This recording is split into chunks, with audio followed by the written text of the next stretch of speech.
You know, you would think that I would be able to figure out freaking technology issues, but I think I must be out of practice because I did like a minute and 50 of zero sound, and I know better. I literally know better. Hello? Happy early morning or later evening, whatever time you're joining me. Happy to be here. I'm going to try to pull up a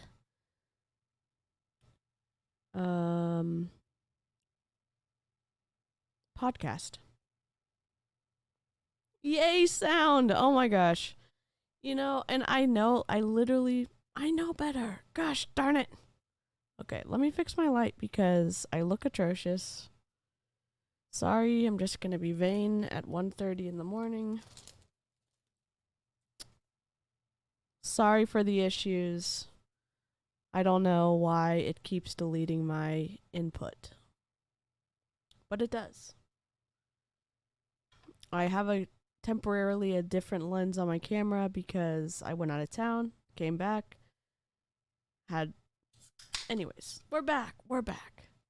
Yeah, I thought I missed it because of video. Well, Lynn, I went live without any sound, so it was like the old days. It was like last week.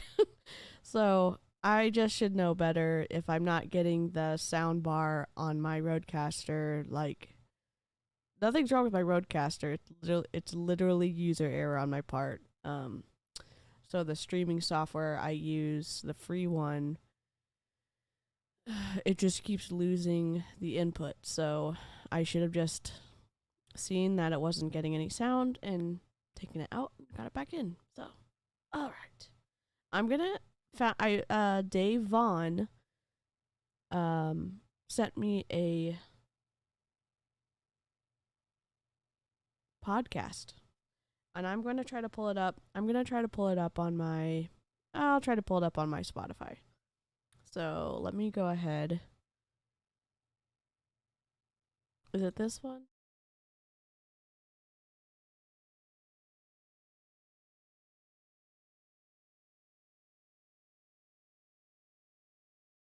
I'm just gonna set this up, and then we're gonna go full steam ahead. I Part of me is glad I continue to have technical difficulties because it's just keeping me very humble, and I appreciate that. Even though I'm just like struggle bus. I've also been getting videos ready for Snark Week, for Beachbody, and I need to consult a lawyer for something because I want to be on the right side of the law, basically. And I also want to comment on this very hypocritical podcast. Let's see. Let's see. What is this called? What is this called? Have y'all ever heard of, what is his name? Joe Mariano. He is the Direct Selling Association director. And there's an episode I wanna listen to, I guess. And delete. I'm just gonna see if it's on Spotify. I'm gonna go ahead and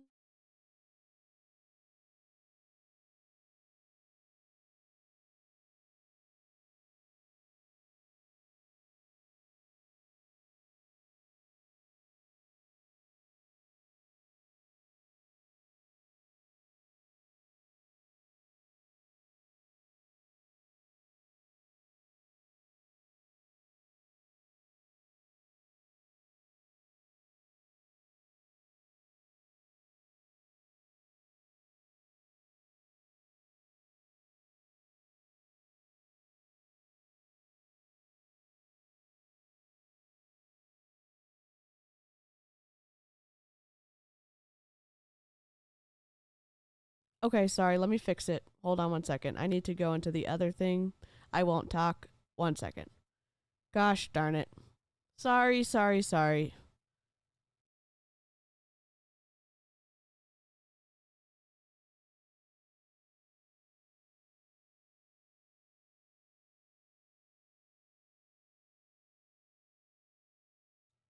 Can you hear me now?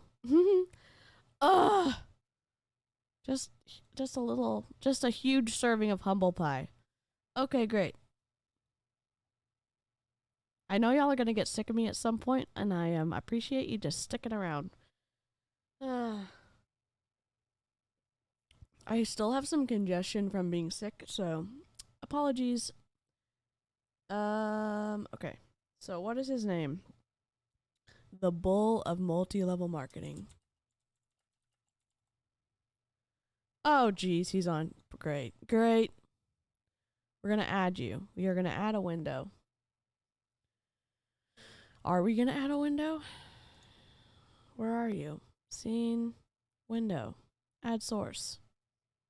I need to add a new source. Spotify.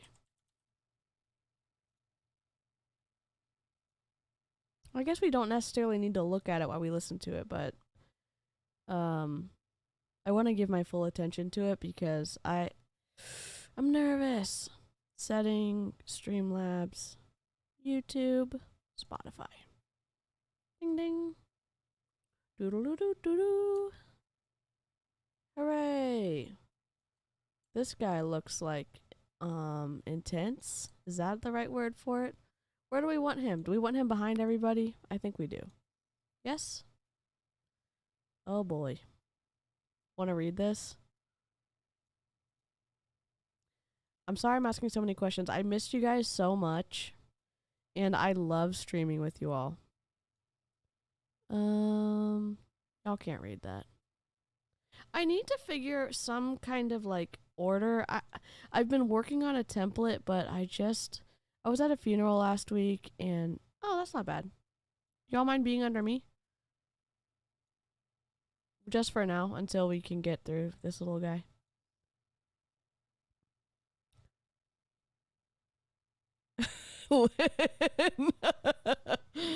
I saw your movements while muted and literally said gosh darn it out loud for you. You're the best. You're the best. Okay.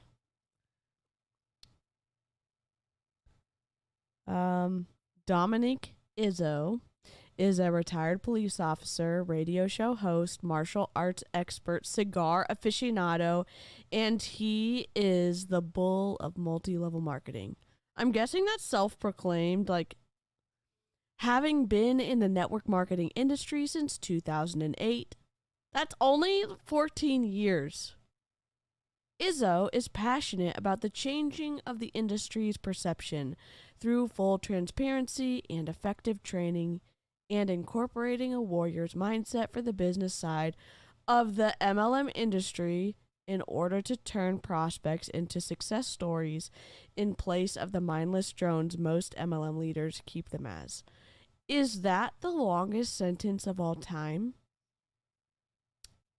I can say that because I do stuff like that too. That whole paragraph is a sentence.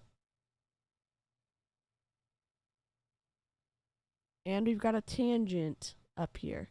You know, can I just say this? I've got a tangent right here. If I could just scoot over. I hate this lens. That's okay. He could have just scooted his head down like me. I could just scoot over, but I'm not going to. I'm in a closet, which is great. I have lots of great equipment. I'm not trying to not appreciate it. I'm in a closet, so I'm trying to like figure this out because I wish you could see my lights, but behind me is nothing. It's an abyss. Okay. Using applicable discipline in the place of worthless motivation, all instruction is meant to help all network marketers, regardless of their company or being on Izzo's team or not. Oh, so we're preemptively saying that we're available to recruit. Great. Love to hear it. I hate to hear it. Am I echoing? Can you just let me know? What is with these types of men and cigars? Do they think it makes them look rich? I don't know. I think a lot of them enjoy smoking them. I think they're trying to look cool. These sentences are so long. Together, we can change the industry of network marketing and the lives of those involved. I don't think so.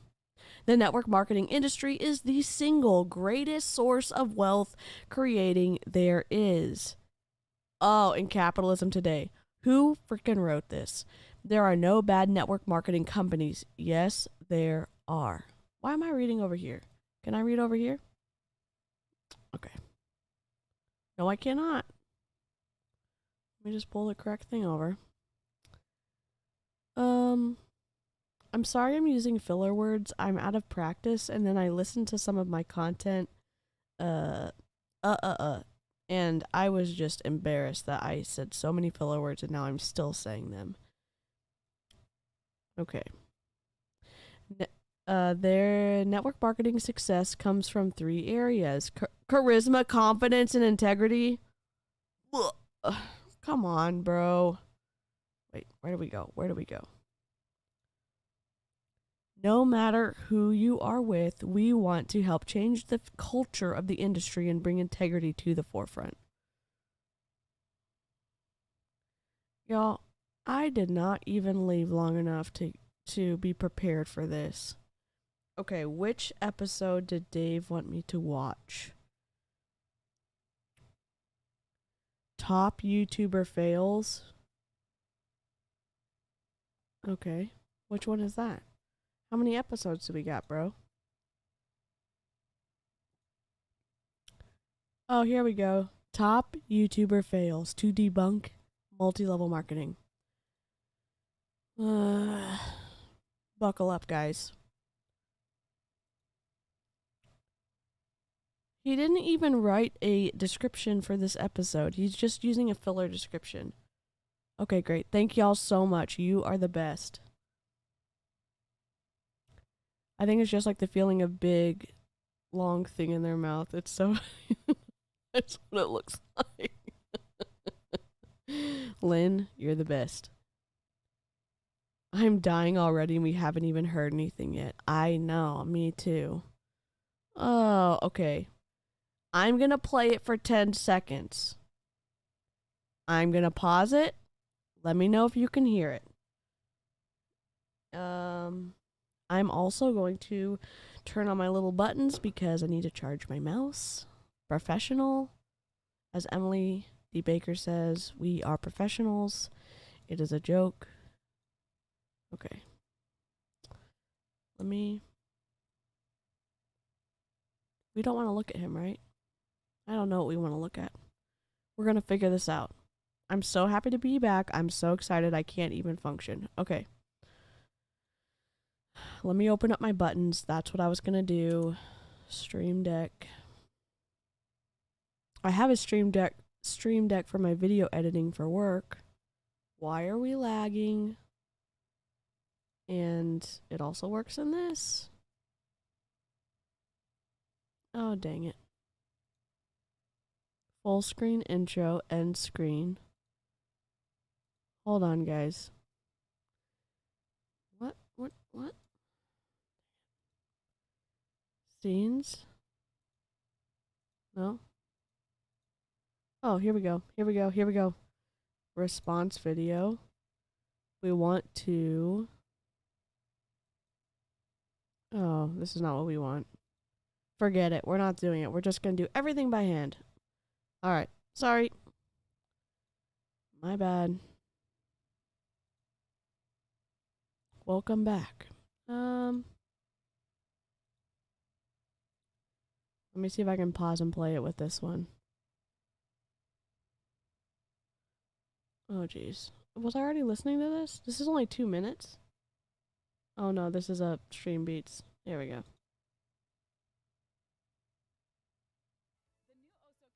Oh, I can't hear a darn thing. Hold on.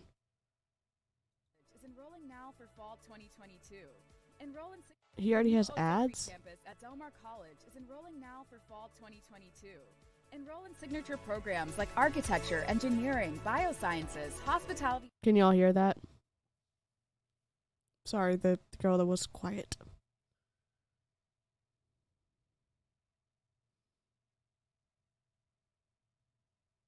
I feel weird with y'all underneath me. I'm just going to put y'all off to the side. There we go. That's kind of okay. Not great. Management, or the only culinary institute in the region, and take core classes with credits that easily transfer to a 4-year university. Student services are now open at the new Oso Creek campus. Del Mar College, your future built here.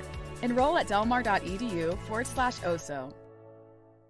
Mary redeemed a $50,000 cash prize playing Chumba Casino online. I was only playing for fun, so winning was a dream come true. Chumba Casino is America's favorite free online social casino. You too could have the chance to win. Why the flippity flop do we have ads when I have premium? You put ads on this? Come on. Changing cash prizes. Absolutely anybody could be like Mary. Be like Mary. Log on to ChumbaCasino.com and play for free now. No purchase necessary. Void where prohibited by law. 18 plus terms and conditions apply. See website for details. The voice in the preceding commercial was not the actual voice of the winner.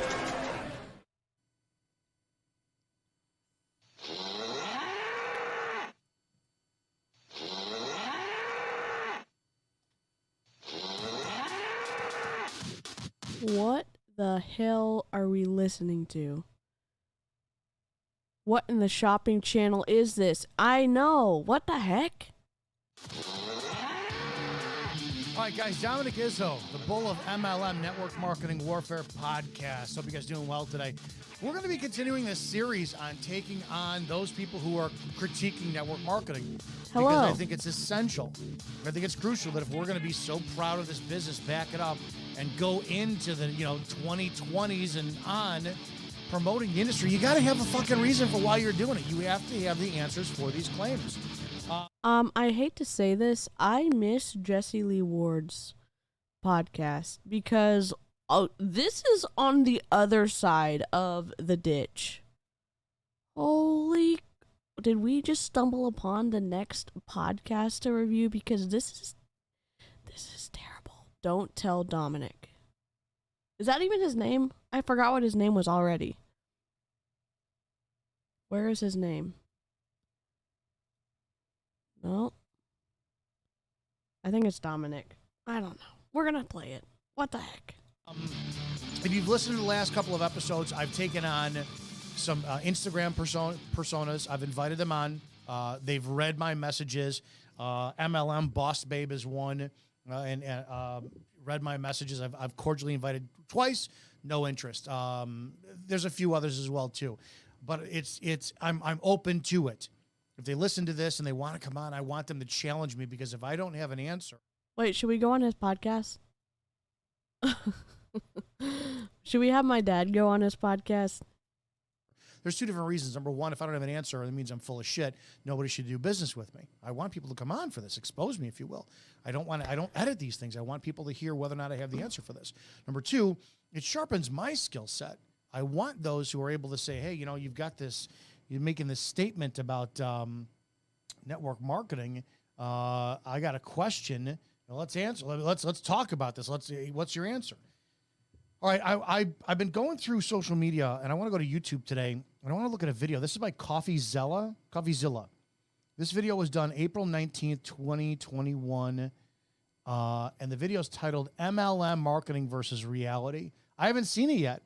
I want to take these on in real time with everybody else listening, and do I have the answers for this? And if I don't have the answers for it, then no, you shouldn't be doing business with me.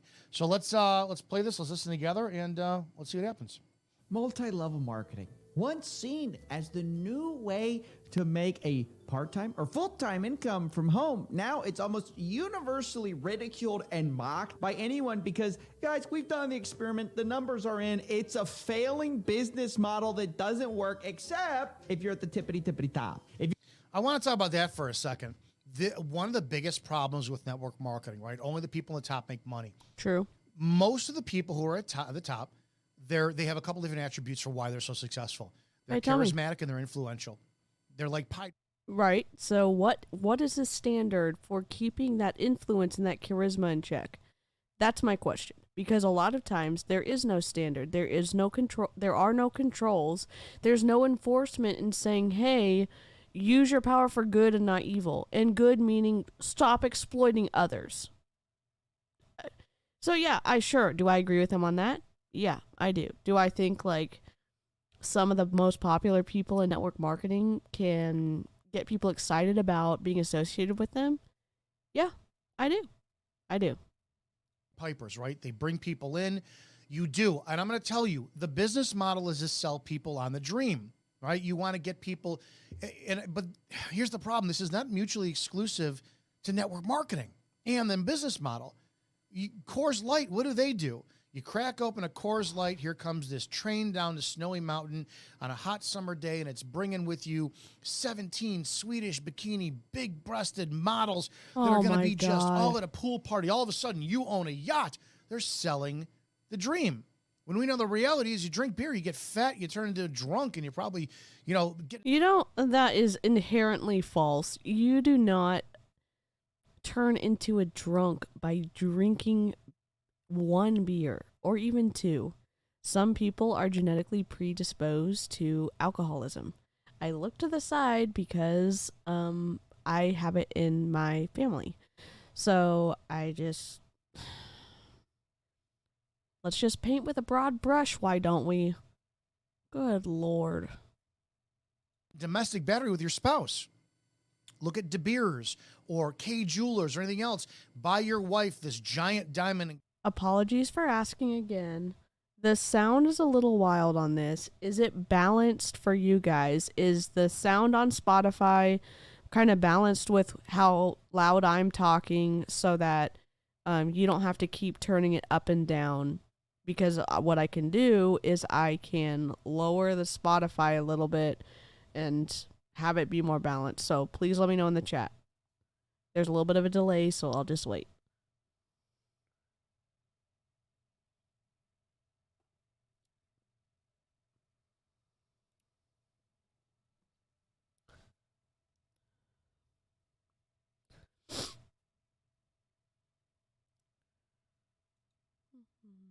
Okay. We're good? I hope we're good. I'm going to go ahead and press play. Engagement ring. She's going to love you forever. How many marriages are still out there going strong after a diamond ring was bought? Everything is marketing. Marketing. What do we call this? Network marketing. It's pure. It's in the title. There's things inherently different about general marketing and network marketing. And network marketing being that there are recruiting levels involved. There is something inherently more that is included with network marketing that's not just included with general marketing principles. So right off the bat, there are some comparisons, there's some pictures being drawn that aren't accurate. They're accurate in their own little self-contained definitions, but being compared to one another, there's some bigger differences, in my opinion. It's your job to perpetuate transactions for the company. It's really that simple. It's just repeat business. I've talked about the difference between going to a consumer, trying to get them to become a business owner versus you becoming your own business owner, and actually what the model really is. But the reason that people at the top make money is they're great at influencing. Yes. Okay. But they cannot. But they're the ones who believe, oh, I'm going to wind up, getting in a whole team and I'll get kicked back at that residual income. I will tell you this. I know her this much. Jessie Lee Ward. Oh my gosh. She's competition. Everyone is competition in my eyes. Here's why Jessie Lee Ward is air quotes the best in the industry. And I'm going to give her a lot of props for this. She doesn't stop working. You name me, aside from myself. Now, I do a lot of other content, but network marketing, that's one of my biggest passions. You point out to me somebody who is working the business as frequently as Jessie Lee Ward, who's at that level. You're not going to find anyone else. How? The crossover I never expected. I admit that Jessie Lee Ward makes a lot of money off her downline. I admit that she's good at recruiting and she can continually fill in that high turnover that is present in most all multi-level marketing downlines. So, yeah, she can recruit a lot. She does a lot of social media. She does a lot of She used to do a lot of team training, and maybe she still does. Who knows? But she's, in her own words, not going to bring that 8 o'clock training back. So, yeah, I mean, I don't know how this guy knows her. I think he's going to have the Direct Selling Association president on or director on or something. I'm not sure. I need to look back at my notes. That's the secret of it. I don't know what else to point out to you guys. Normally what happens is people wind up recruiting a bunch of people. They come into any company. Yep. Then when their team doesn't build, what do? Oh, here's the next best company. And then their whole team goes there. That's why these people are always on the top. I can guarantee you, if you took somebody who really looked at this business like me, and I've said this before, or talked to the CEO of the company that I was with and said, I want my legacy to be, I want to come into an established company and be at the top. That requires non-stop work. You are always calling, you are always marketing, you are always pitching, you are always presenting. It doesn't stop. It's the people who are at the top who don't teach the sales skills. That's why it makes it look like they're at the top and they're always making money. Because they are at the top. They are always making money. I'm confused. The people at the top who are really, really good, like Jessie Lee Ward, she's a good salesperson. Can she teach that to her downline? I don't know. Has there been some turnover recently? I think there has. I don't know for sure. I haven't seen her numbers. I've just seen some screenshots from the chats in her groups. I've seen people leaving for other companies. I've seen her reels that she has posted addressing people who have left for other companies. The people at the top are good salespeople. They need to be able to teach their downline good sales practices, but is that the case?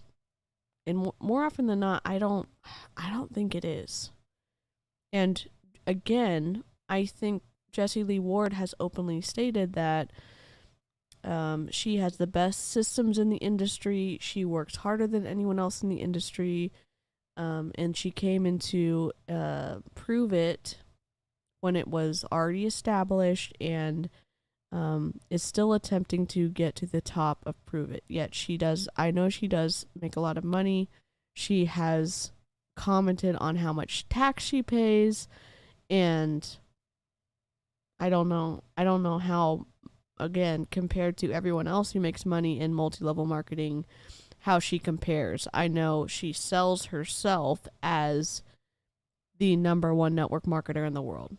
She used to say that. She used to have it in her bio. I don't know. I don't know. I haven't seen any numbers to support that. I just know that a lot of people have taken her at her word that she is a top person, and she drives a lot of fancy cars, and her upline pays for her flights and her hotel rooms. She has said that. I don't know how else to explain that, but that's not the truth. It's not the truth. But for the most part, people do come in. They get the like in the company that I was with. You had a couple that came in that always bragged about. We became a black diamond in 7 days.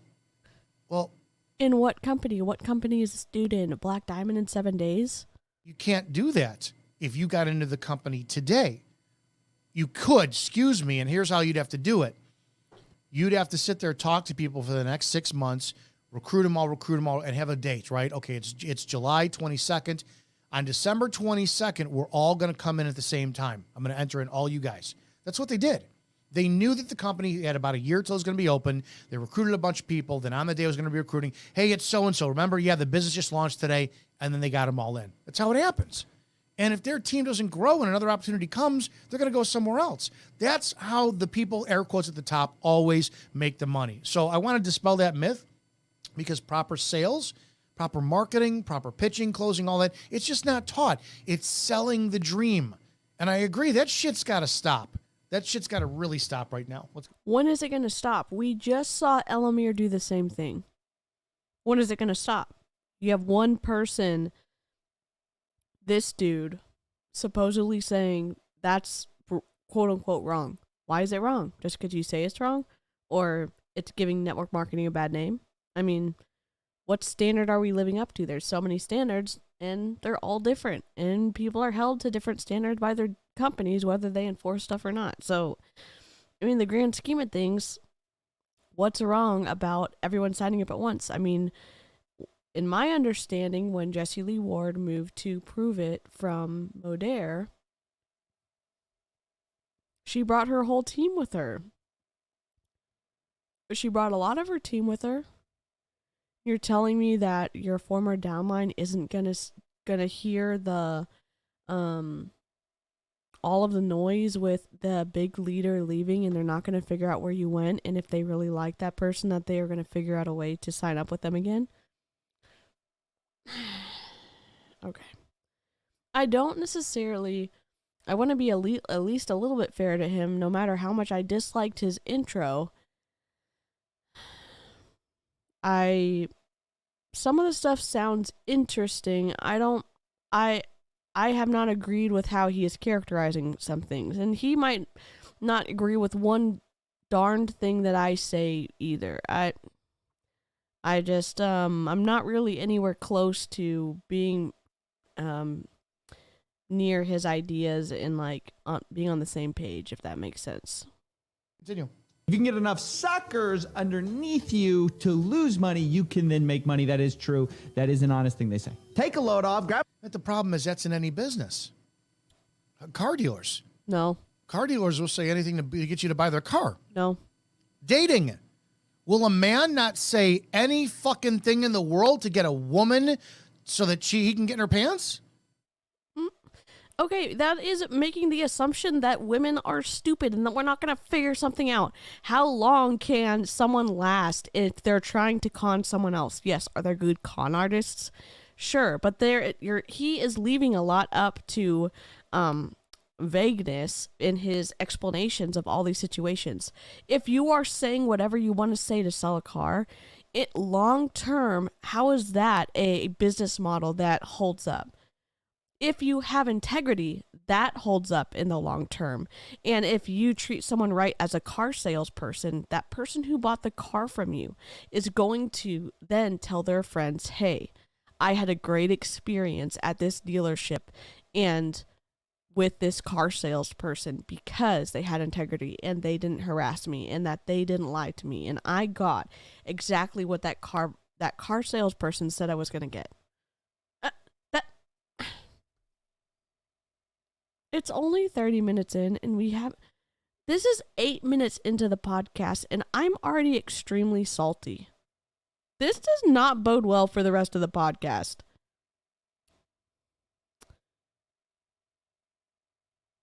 Why is this solely geared towards network marketing? Well, the reason is because network marketing. No, that's not what we do. Yeah, you market. I'll be the first to admit it, but we need to wind up exposing what we do market. There's the dream and there's the reality of the business. I fall in the category of loving the reality of the business. I did the dream bullshit for a decade. I was great at sales, but I couldn't produce. Now I'm very passionate on let's build the right way and let's show that this business is a lot of hard work. Luke. He has been in the industry for 14 years. He said, he says 15 years. He said he got in 2008. It is 2022. I don't know where he gets 15 years from. So he basically did it wrong for 10 years and then he's figured it out in the last 4 to 5 years. Okay. I'm leery at this point. I'm not saying you can't figure it out, but that is a long time to not figure it out. That's a lot of money to invest to not figure it out. And then 5 years, you figured it out. Okay. Creatively, it pays off, but it's a lot of fucking hard work. Sorry Have for the some popcorn language. and enjoy the marketing versus the reality. Get ready for some contradiction, some hypocrisy, some lies. Ladies and gentlemen, welcome to the $10 Million Studio. I'm your host, CoffeeZilla, and today, you know what we're taking a look at? Some of the great MLMs, right? Let's first watch some of the marketing, right? Bring down the computer monitor, of course.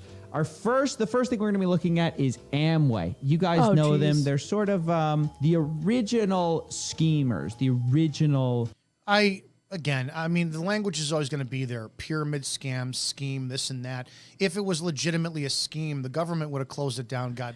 Incorrect.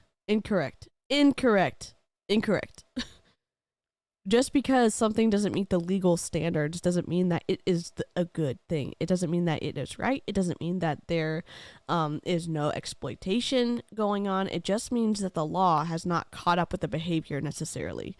We see that with mental health. We see that with undue influence in cults. We see it with, again, you can just look through history as well, when the laws hadn't caught up with quote unquote the right thing. And when laws change to fix things. So I'm just disagree. A million. Disagree. So far. I'm just imagining if he ends up finding this video and I get reamed. I don't know how to be more specific. I just don't agree with what he's saying right now. And I've heard this excuse. I've heard this reasoning so many times. It wouldn't be open if it was legal. Well, Advocare was open for a long time. They were found to be operating in a pyramid scheme or something similar to that. So don't take my word for it. But they had to restructure. Herbalife was fined for making health claims, fined $800+ million back in the 80s. There are things that happen where you get slapped with the law. Jeez Louise, it's the same argument that's brought up all the time. Yeah. Should have played bingo. We should have just. Yeah, we need to do bingo next time. I'm gonna make a little bingo deal for the screen, and we can play bingo while we're listening to this. How long ago? This is nothing more than getting people to continue to buy a product. Is your gym membership a scam? I mean, I'll flat out ask you. How many of you have ever bought a gym membership and didn't use it for fucking 6, 8, 9 months?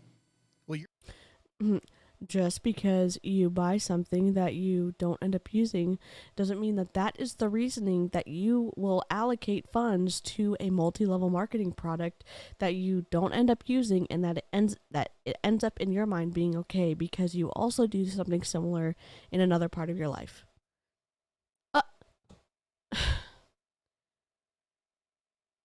A gym membership is different. You don't have a downline underneath you.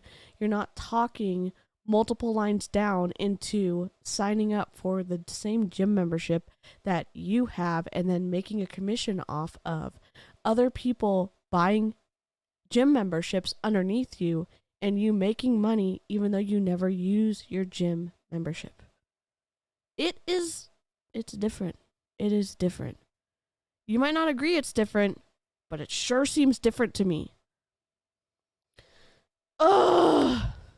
You also don't pay $600 a month either. Yeah, good point. Very good point. So in Young Living, you had to pay 100 PV per month to access your commission check. If you were actively ranking up and trying to promote in the company. And they also gave out prizes, rewards, whatever you want to call it, for different tiers of payment. So at 100 PV, you used to get free shipping. And at like 150, you got free shipping and like an oil. And then 200, 250, 350, stuff like that. So there was like 5 different gifts. And a lot of times people would do the highest amount each month. So they would get all of the free products, all the free oils, all the free whatever it was. And so you multiply out 12 by 500 plus bucks a month. And you're not even going through all of those quote unquote consumable products. Yes. Are you going to use some of the oils? Sure. Are you going to be able to use all of them? I don't know. Not especially, again, when you bring in the idea that you are able to purchase your personal volume towards your rank from your own, like what you are actually buying. It's just, it gets twisty and murky really fast. You're the sucker. You're the moron. Every fucking month that gym makes a pay or collects money. Well, it's a scam. They sold me. I was going to. How many times have you bought a fitness influencer's program?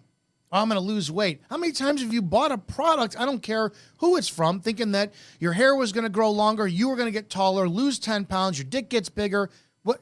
Those are scams, right? Or is it? Well, it could be fraud. It could be practicing without a medical license. It could be not a number of other things, but those are the two big ones.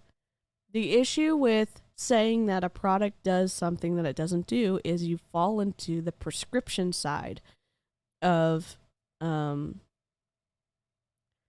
someone that something does what it has not gone through the testing to say that it does. That's one of the big issues with saying that, hey, this supplement will do this and you should buy it because it did this for me. Well, you're in murky water already if you are, one, not a doctor and you're prescribing something. Two, supplements saying supplement does something that it hasn't gone through the testing to do.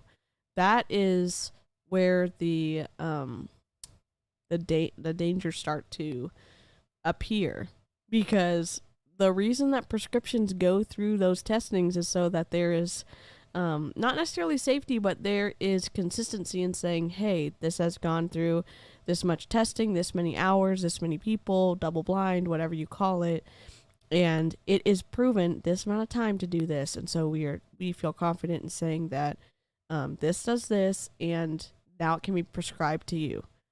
And supplements don't go through that testing. So this guy's making me more and more mad. And I know I shouldn't be mad. He doesn't sound mad. He's making it seem like all of the anti-MLM issues are just the dumbest thing that could be even talked about regarding multi-level marketing. And there's so much more to it. And I would have more respect for him if he actually brought up points of contention that we have with multi-level marketing. And so far, he's repeating a lot of the things that don't ever seem to get addressed. Or they're very shallow, or they're not necessarily issues that, we find with the business model or even the products. This is so frustrating. Just the methodology of marketing that sold you. So if we're going to go this route, it's a scam. Well, every fucking company out there is a scam. Heck no. It's just whether or not you choose to believe it. Heck you bought no. into the company. Bottom line on every end, if you think network marketing is a scam, it's because you were sold on the dream, not the business. I don't know. Not every company is a scam. A lot of times, companies that are involved with fraud, or if they're a scam, they do get shut down. Target's not a scam. Walmart's not a scam. You're going to the grocery store is not a scam. Going to UPS, FedEx, USPS, not a scam. He's got a swelled head from how much he thinks of himself. I'm really shocked. I thought there was going to be some better points that he was going to bring up.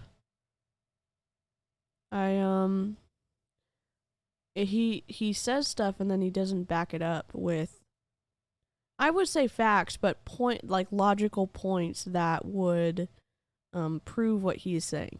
He basically just made a blanket statement that if this is a scam, well, guess what? All traditional businesses are scams, or all businesses are scams, and that's patently false. His argument is for sure, I'm not a scam, you're a scam. That's what it sounds like to me. And he might not be communicating his point well. I don't know. This is the first time I've listened to him, and I am not a fan, as respectfully as I can say that. Apologize for that, but I'm sure as hell going to try and correct it. Get rich quick scheme. Oh, and dear God. let's take a look at what they say about themselves. Wow, they really paid $4 million bonuses? My uncle made a lot of money. Are they really doing business in 80 countries? They don't do Orlando Magic. Did you really make that much? How can I get started? Do you really want to know? Let me show you. You probably don't know this. I gotta pause this for a second because I got to go through an ad. You don't have to. You're He's going to choosing wind to. up playing the money claims and the income claims, which that's a bullshit thing. That got me suckered in to God knows how many years ago. That one did. Dude, Hans Zimmer get in on this? Wow. There they are, the schemers. What's the scheme? So they're showing themselves with famous people. Okay, we get it. Isn't that... Wait a second. Relax. You sell like potions You have and the lotions. pause Wait a second. button. So marketing with famous people is a scheme? Does anybody remember the dairy phenomenon in the 1990s? Got Milk, the dairy industry? I think the United States government was behind that one to produce more dairy. Probably that's one of the worst things you could put in your fucking body is cow milk. Pus and blood mixed together. Oh, give me a break. There are some people who are allergic to milk. Also, there's a lot of information about there, and it is founded from companies who have a financial vested interest in moving their alternative milk to saying, hey, don't buy that, buy this. I'm not going to decide for you. Drink whatever you want to drink. His perspective that that it's all that the milk is a scam. It was a marketing campaign that was. Sorry, I thought I heard my dog. I'm not going to go into it.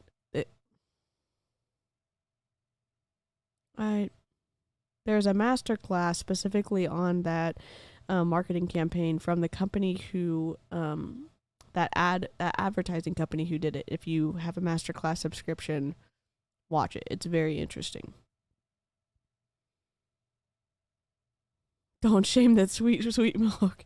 I don't like milk, but it benefits you greatly. Yeah, and again, some people are allergic to it. Some people have an intolerance. They cannot digest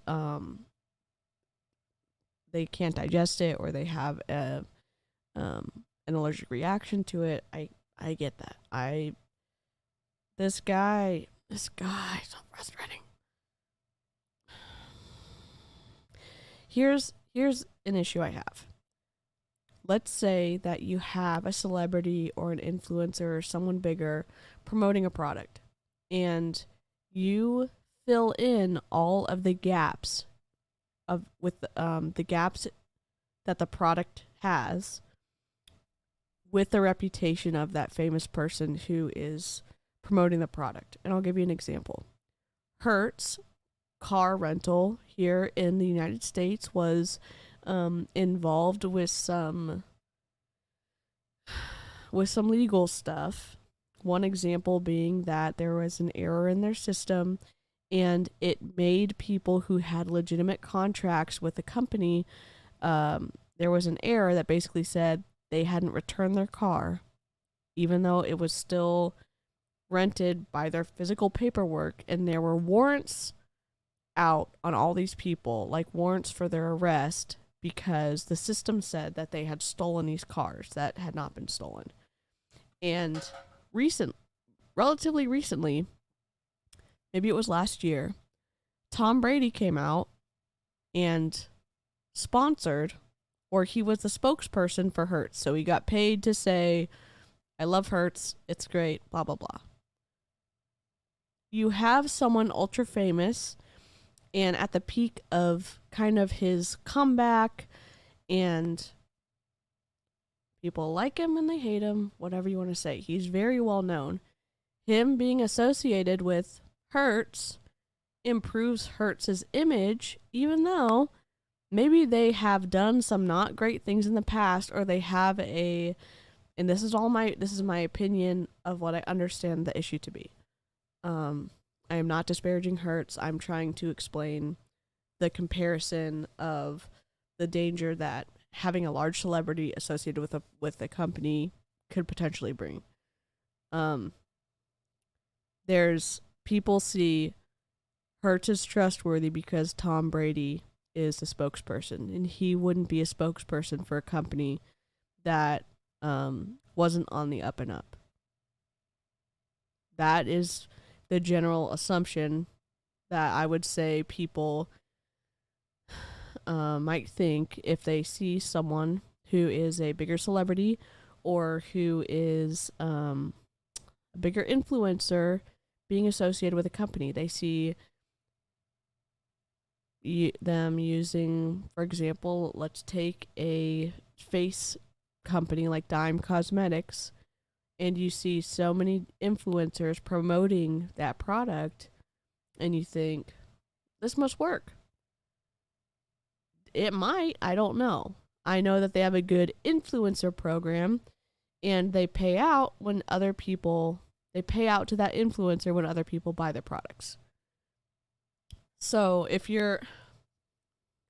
there's just some problems with undue influence when a bigger celebrity figure is representing a product and pushing a product. Remember, he's lactose intolerant, saying if he can't have, no one should. Yep. But how many celebrities had that milk mustache growing up? Got milk? Celebrity endorsements? You name me a company that wouldn't kill for celebrity endorsements. Clothing, shoes, alcohol. We can't do cigarettes anymore. How many people, fucking celebrity endorsements is the key to marketing. And you just want to brush this off? Fine, let's keep going. No. To women at home. You're not exactly flying things to the moon with SpaceX. You don't need to do this. It's just a bunch of irrelevant numbers. What do we need to know is, like, can you make a living with Amway? Okay, again, this, and I don't have any problem with this. Present to me a challenge or a question. And I'm just playing his video. He's not asking me these things that I can sit there and I can hopefully refute. Any company out there is going to have numbers. Why the laissez-faire brushing this off of, oh, you got numbers, you're not going to SpaceX, this and that. Marketing is everywhere. Every commercial you could look at when Christmas rolls around. Get your kids this fucking gift, and all of a sudden your little brats are going to be acting like they're the greatest things. Mom, Dad, we love you, we behave. Little snot-nosed Jimmy is going to be fucking beating up his sister and then just pissing you off again when the school year comes. It's all marketing. It's all marketing, guys. Got to knock it off. Am I missing the point that he was trying to make? He seems to be laying the foundation for his arguments off of something that is inherently different. Marketing is different than the network marketing business model. It's different. Does network marketing use marketing? Sure. He's comparing something that is different enough that all of the arguments that are stemming from this foundation he's laid in the past 13 minutes and 29 seconds, it is already running into problems, and I think it's going to run into more problems. Problems meaning the thought process, the logic train do not play out in a way where the points connect to one another and are based on a foundation that is laid on a solid platform. I'm not really speaking very clearly. I shouldn't be streaming this late. Do you all understand what I'm saying? Give people opportunities to have a business of their own. They will do things you could never imagined possible before. Okay, that's way too much out of Amway's mouth. Why? If you franchise, here's the business model. Okay. company I'm with, and this is the Did I miss something, or is he trying to lay a foundation for misogyny? I may have spelled that wrong. Sorry. No, I think you spelled it right. I know what you're talking about. He might be. I think he might be doing it unintentionally. I found that some dudes don't realize how misogynistic they are. Business model for network marketing. Every single month, I have to purchase a product for the company I'm with. Yep. There's two ways of looking at it. I talk about this all the time. Okay. If I look at it as a consumer, I have to love the product, which incidentally I do. Okay. I take the product, boom. Okay, how am I a business owner? Well, I am entitled to tax write-offs, right? So at the end of the year, I go to my tax guy. We go over the numbers. We look at writing off my cell phone bill because I do my business, writing off my cable bill because I do business internet, writing off a room from the house, that is my office, okay, electric bill that powers everything. I look at every possible business overhead write-off that I can attain as a business owner. I got an Illinois EIN number, federal taxes, state taxes. I do all that. I'm a business owner, a virtual business owner. If this guy who's doing the YouTube channel, he's got a YouTube channel he does his business, makes money from. Is he a virtual business owner? Does he get to write off his equipment, his studio he's in if he's got one in his home, the microphone he's using, the earbuds he's using, the lighting he's using, whatever programs he's using to edit? He gets to write all that off, right? He's a business owner as well, too. What does he do? He has to create great content to get people to watch his channel. True. The more people who watches his channel, the more YouTube pays him per click. Not per click, per view. Now, again, this is where a lot of anti-multi-level marketers and I differ. I think that multi-level marketers are business owners in the sense that they can register for a business license, and then when they are being an independent contractor for a multi-level marketing company, they can have tax write-offs. That is them attempting to run their business. Now, can that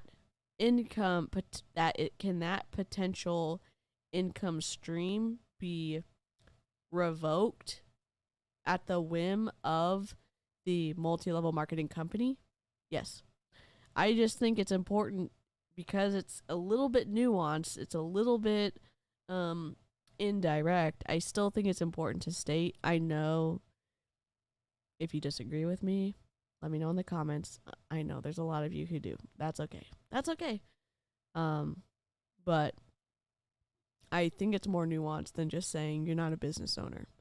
I think they are independent contractors and they're business owners. I think it's both. I think it's just more complicated. So his point right here, I kind of agree with him. Not a ton, maybe a smidge. Was it a scam? Do you hear that high-pitched little, never mind. I decided to start a YouTube channel, and I don't reach 1 million followers as fast as... It's a scam. YouTube just said I have to put up great content, and I can make money. It's not a scam. He's marketing. Look at the production value in his video. Marketing. I'm very... Just because something shares the same words does not mean that they are comparable. Network marketing business model, it falls under the direct selling business model. Specifically in YouTube, you do not have to sign other YouTubers up to make money. Now, are there expenses associated with making YouTube videos? Yes. I have a camera. I have a light. I have a microphone. I already had these headphones that I use, and I have a few other pairs of headphones that I use. I have a sound mixer. Do you need all that to make a YouTube video? No, you can just use a cell phone. That's it. I have a lot of this equipment because I work in marketing. You do not have to continually buy this equipment every month to be successful on YouTube. It's a lot of times it's a one-time cost. And you do not have to buy a camera every month to get access to your ad revenue from YouTube. I see some similarities in what he's saying. I don't see enough to say I'm going to camp out on this hill and make this point. I don't know why he's doing it either. He's not talking about recruiting, everything but. Yeah.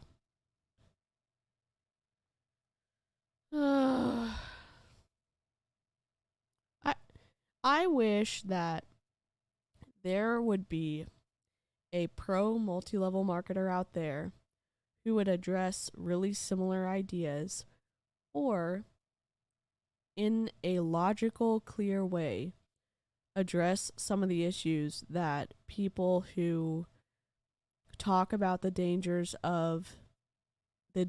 and exploitation that can happen in multi-level marketing, that they would address those. I haven't heard one single expert in the field do it. I haven't heard Eric Worre do it. I haven't heard Jesse Lee Ward do it. I haven't heard Jenna Swagel do it. I haven't heard this guy do it. I probably already said that. I haven't heard Rakan Khalifa do it. I haven't heard I don't even know any other big ones. I haven't heard Ashley Molstad do it. I haven't heard Shannon Harvey do it. I haven't heard one. Now, maybe the good ones aren't running their mouths on the internet. Maybe, there's someone off the internet who can address these points. I would just love to talk to him about it, because it would be refreshing. It would be very refreshing. Pretty good with challenging, but it's the same shit everywhere. People have to come up with a better fucking argument. You can make a living. Here's the problem, is people did, and they do leverage, because I've heard it. Dominic, come in with me. You're going to make $6 million in your first year, blah, blah. Okay. If the product I purchase every month, which I look at as my business overhead, I used to own a gym, which cost me about $3,200 a month to operate. That was my overhead. Well, with the business I'm with now, it's less than $200 a month, right? So less than $200, I get to do whatever. I agree with him on this point. I do agree that the purchasing of the products could count as overhead. If you are doing a direct comparison for what you have to bring in to have access to money, I do agree with that. I know not everyone's going to agree with me on that. This is the one point I do agree on. Blah, blah, blah. There's like a high-pitched sound. If at the end of the year, the tax benefits that I got, they counterbalance the product that I have to purchase every month, my overhead, and I break even, I get free product for the year. Oh, heck That's no. a success. Heck no. Nope. False, false. If I make $1, that's $12 I made that year. Then I profited. I'm going at the lowest common denominator possible to establish a baseline of the legitimacy of the industry. I know there's income claims, and they're wrong, they're illegal, they're immoral, they're a violation of the code of ethics for the company. Good. I get that. We agree that. That is what should piss people off. It does. If more people came to the table and said, this is my paycheck. I made $500 last month. How long did you do your business for? I did an hour a day, 5 days. Okay, I'll give you another example. When I was in Mary Kay Cosmetics, I was working a little over 40 hours a week. I was bringing in, it differed from month to month, but I was encouraged by my upline to reinvest everything I had made so that I would continually have a full inventory of $10,000 every time. Now, what other things did she leave out? She said that stars earn cars. And in Mary Kay, stars is a quarterly program where you get the amount of inventory you sell or buy that meets certain levels, like sapphire, emerald, diamond, whatever it is. I think there's 4 or 5. You get access to special quarterly prizes, but the director that you're under gets a financial bonus from you being a star. So their recommendation for you to be a star under the guise of stars earn cars isn't quite accurate, because they are financially benefiting from you either purchasing or selling that inventory. And if they can talk you into purchasing, no skin off their back, they're going to get that commission.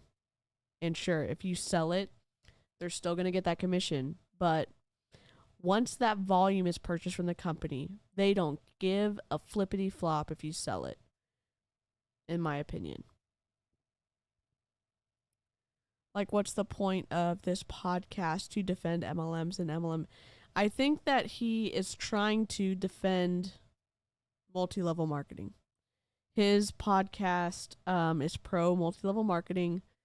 This is kind of like Jesse Lee Ward's podcast, where he's using it to potentially warm up his market and get people to sign up with him in his multi-level marketing company. And if they don't sign up, then he can just say, look, this is a podcast to promote education and help people better understand the multi-level marketing industry and the changes that I hope to see, and how I would want to run it. So I think he's trying to debunk this video that we're listening to, but it's kind of a weird, I don't know. It's not weird. I just don't agree with the points that I don't agree with overall most of the points that he's making. Week, that's worth it. It's car payment for 5 hours a week.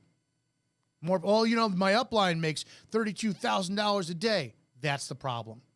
We need to start establishing the truth about the industry where you are. Yeah, I made $50 last week. I made $1,000 last month. Hi, Janet. The income claims are the worst, and I can guarantee you that's why men like this and women like this are so pissed at the industry. It's not the business model. It's ultimately the income claims. So that, right? It is both. It is the income claims and it's the business model. I don't understand how he's missing this in such a huge way. Obviously, he makes money. I get that.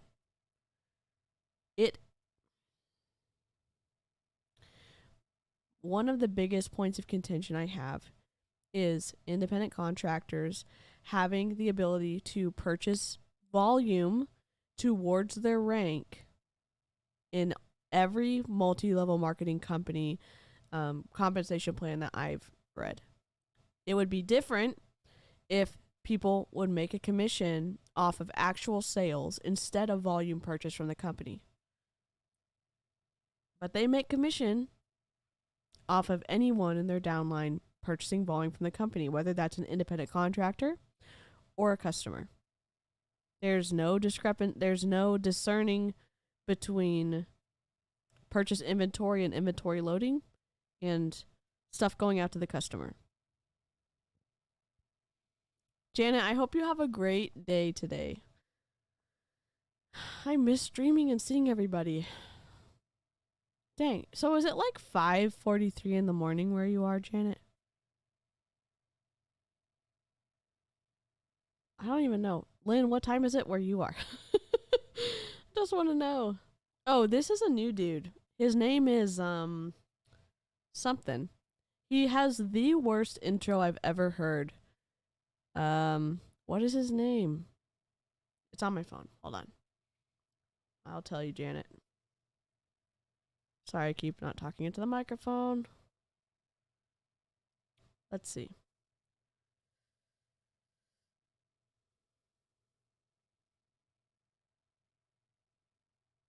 What is this guy's name? Dominic Kizzo is his name. He's on Instagram too, but He said that he tried to get an anti-multi-level marketing person to come on his show, but no one will say yes. So I'm thinking we serve up XCal as tribute and listen to them go at it. Before that, that's Doug DeVos, the now president of Amway. His name is Cigars McMahon. It's 3:44. Dang, Janet, you are like superhuman.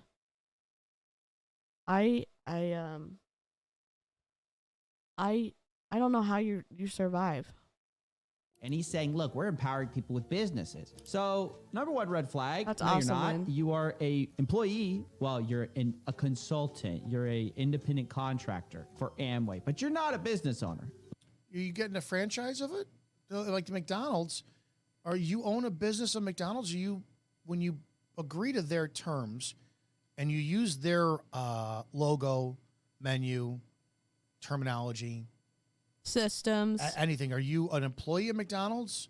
Are you a business owner of McDonald's? Or are you a franchisee of McDonald's? You're a virtual franchisee. Oh, You're my contracting God. with the company to use everything that they have to put out. You're not into contracting. your network. Dear God, you have a contract that you sign. You go through an interview process to be able to become a franchisee. You put up a specific amount of money, and then you, in the contract, agree to pay out a certain percentage, either of your profits or a set fee, to actively stay a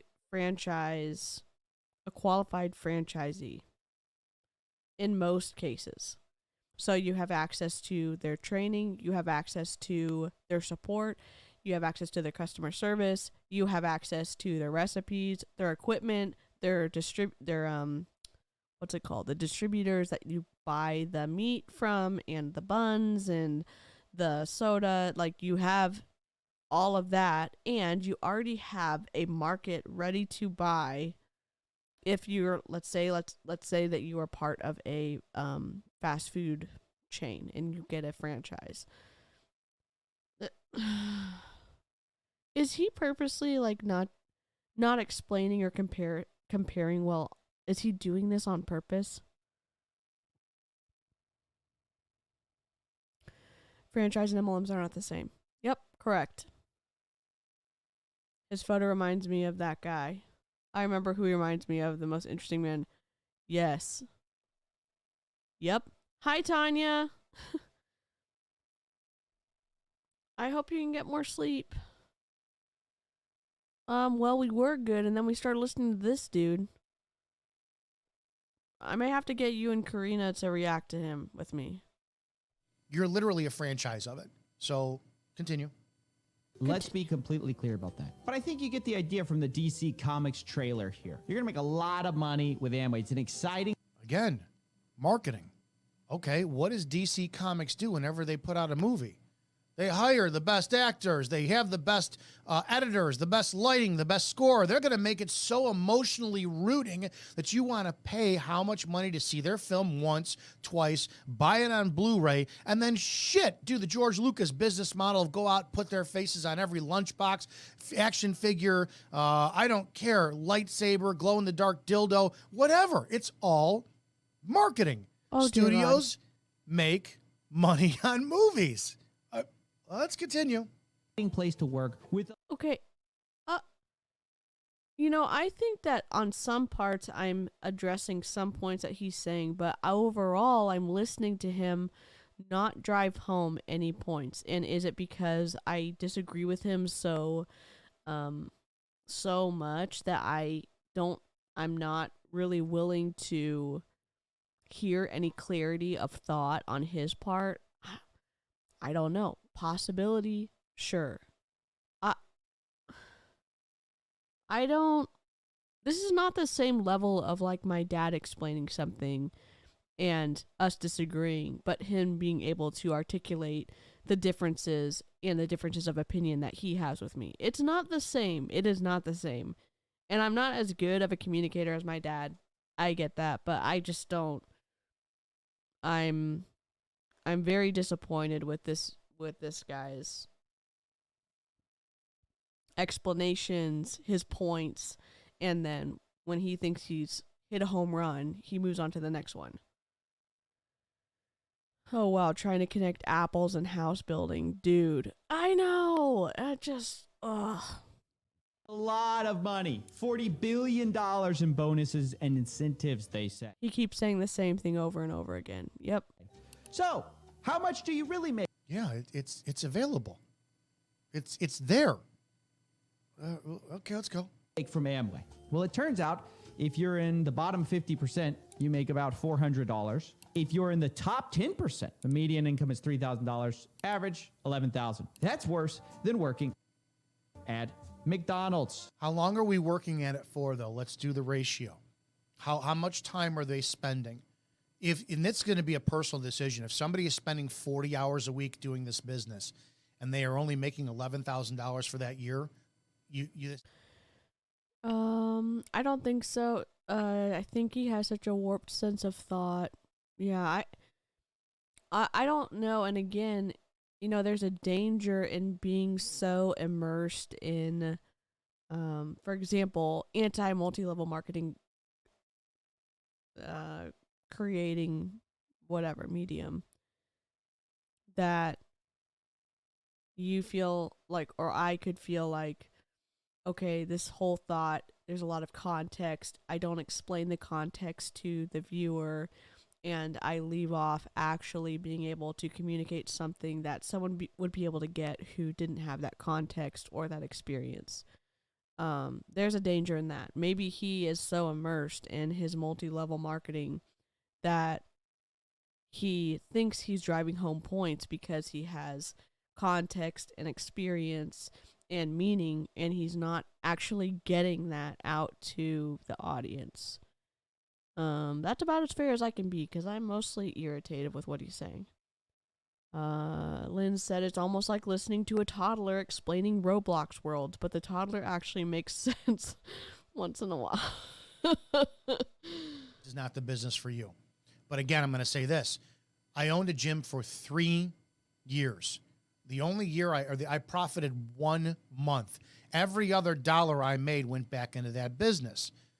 There's an extremely high percentage of those who open up their own brick and mortar businesses and close within 3 to 5 years. And everybody who's an entrepreneur who has learned to open a business, how many YouTube channels have opened where people do content and they spend money on a camera, tripod, mic, all this, and it costs them and their YouTube channel goes nowhere. Sure. Like a lot of people fail in business. So it's going to be relative. You can sell your camera, you can sell your lenses, you can sell your lights, you can sell your microphone. There's someone who can buy them. Now, would you probably be at a loss? Sure. Can you also use your camera for other things other than live streaming? You sure can. Can you use your microphone for stuff other than live streaming?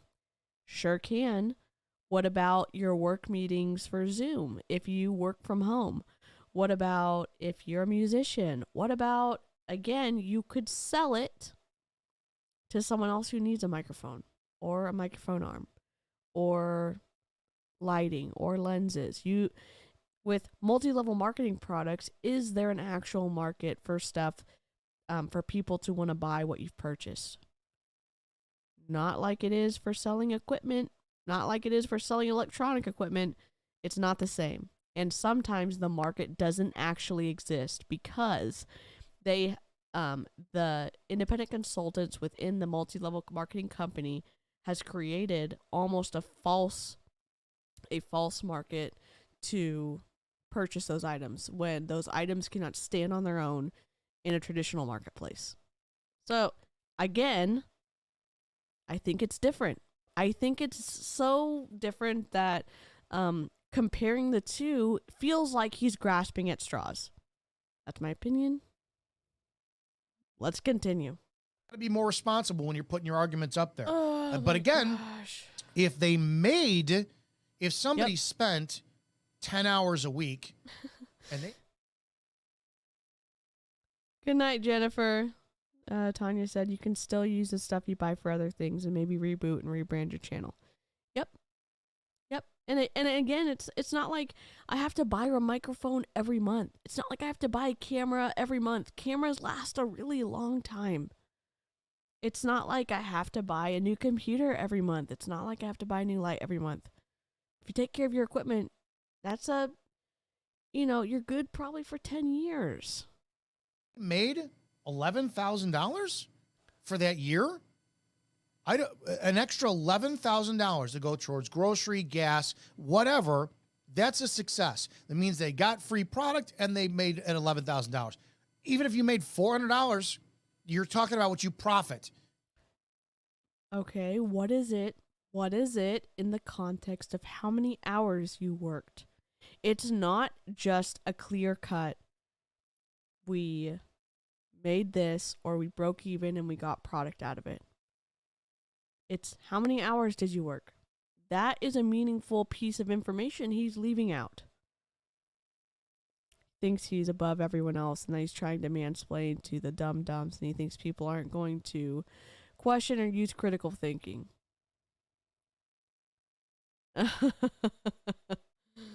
You spend money on your product, taxes leverage this, you bonus then $400, you profited. If you remove the insane income claims, you were a success in the business. I don't know why we can't acknowledge this. Which means only one thing. McDonald's is the greatest income opportunity of our era.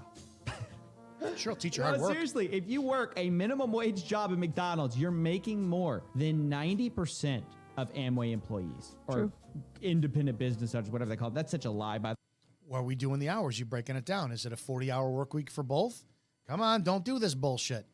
Is it 40? I don't know who he is. He said that he's the bull of multi-level marketing, network marketing warfare. I don't know who he is. Dave Vaughn. He is someone I know from Instagram and YouTube, and he sent me this guy, but I'm glad he sent him to me because I can't believe this is an actual podcast. Hours a week on both. Is it overtime? What do they do at McDonald's? What are they doing? Is somebody working at the front? Okay, and I'm not, trust me, I started off in the restaurant industry and retail. You may be learning what's the percentage of McDonald's employees who elevate to a management status?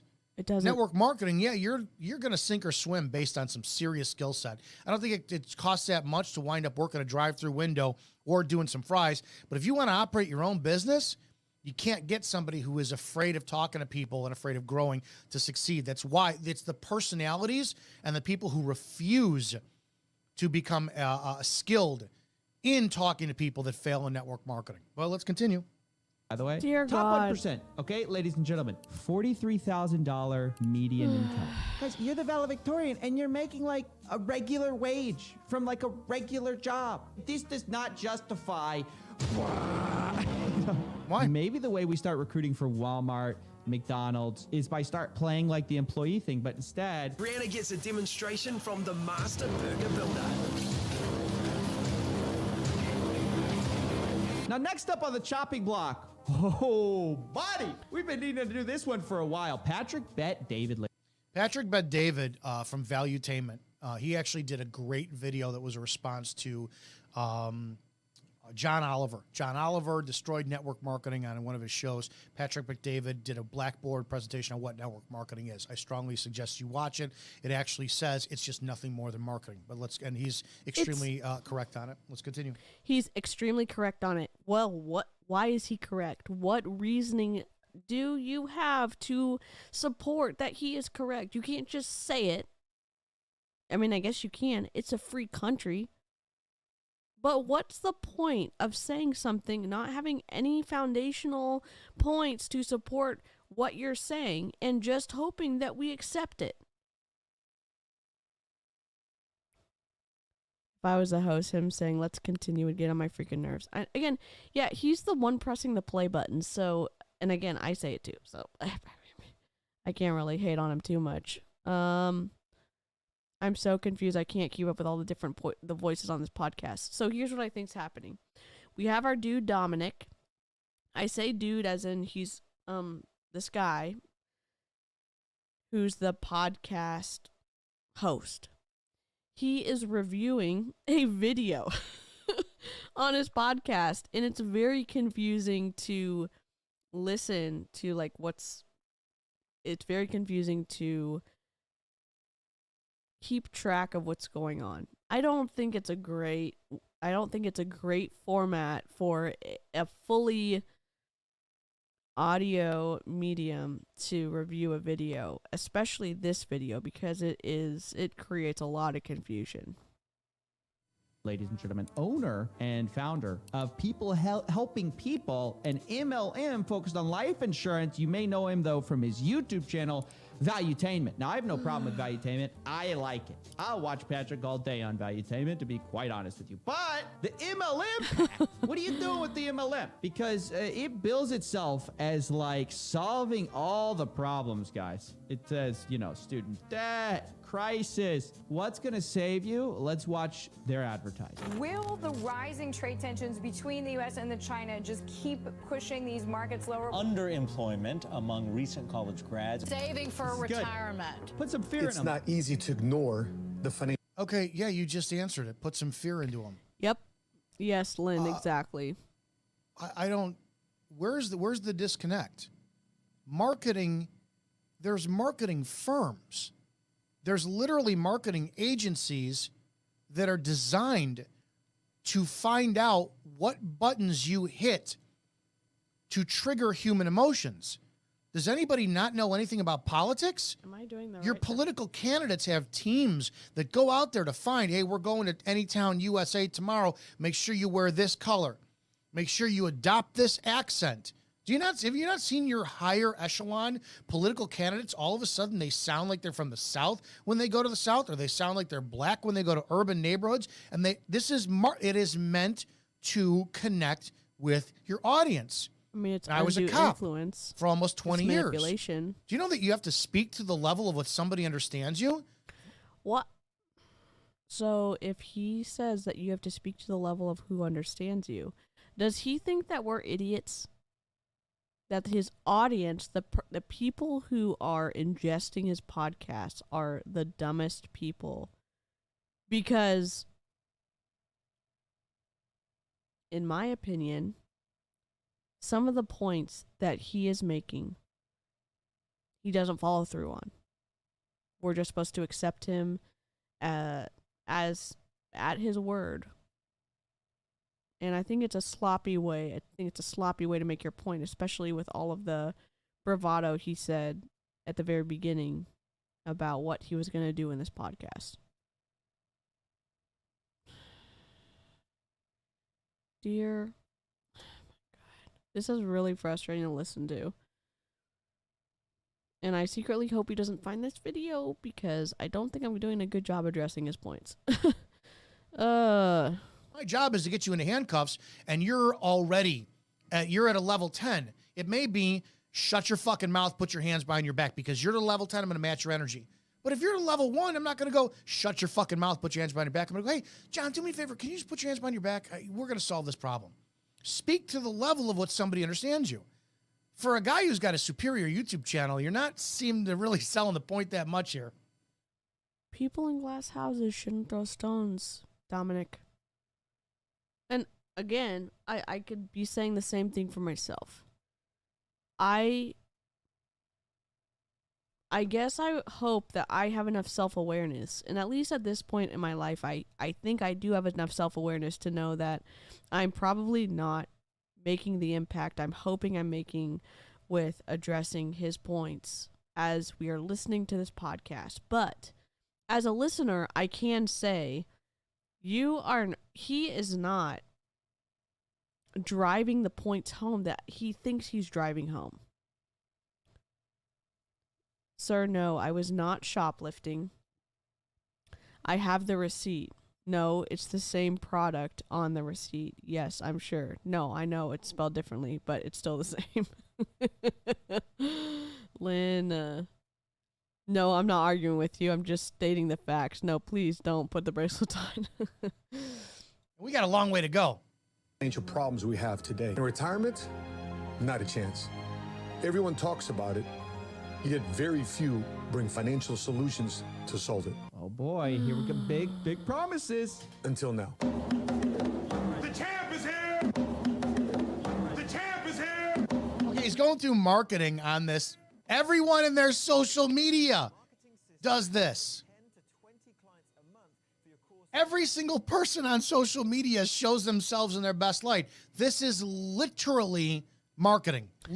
No, there is some marketing where you do not show yourself in the best light. It is a type of marketing to show the very best aspect of your life, of your product, of the context that your product would be effective in.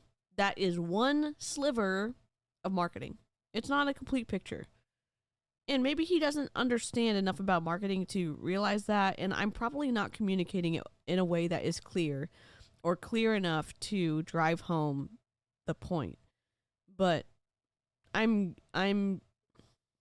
losing patience for him how do I want to say this?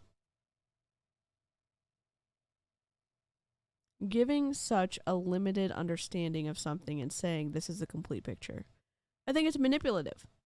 I think it is very manipulative. And is it manipulative intentionally or unintentionally because of a lack of understanding? I don't know. I don't know this guy. I'm just listening to his podcast and running my mouth on the internet, okay? But from one viewer, from one listener, I'm unimpressed. Of course, he understands marketing. He was a cop, don't you know? I shared my MLM story in my last live. That wasn't the best light. Yeah, I mean...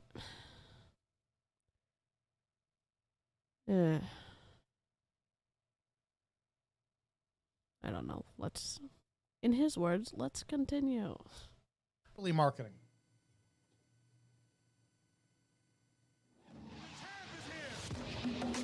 We're going to get flagged. We are going to get flagged. To dream bigger. Showing himself with celebrities. All right, we're going to keep going through this. I got to see where you're coming on top to critique him.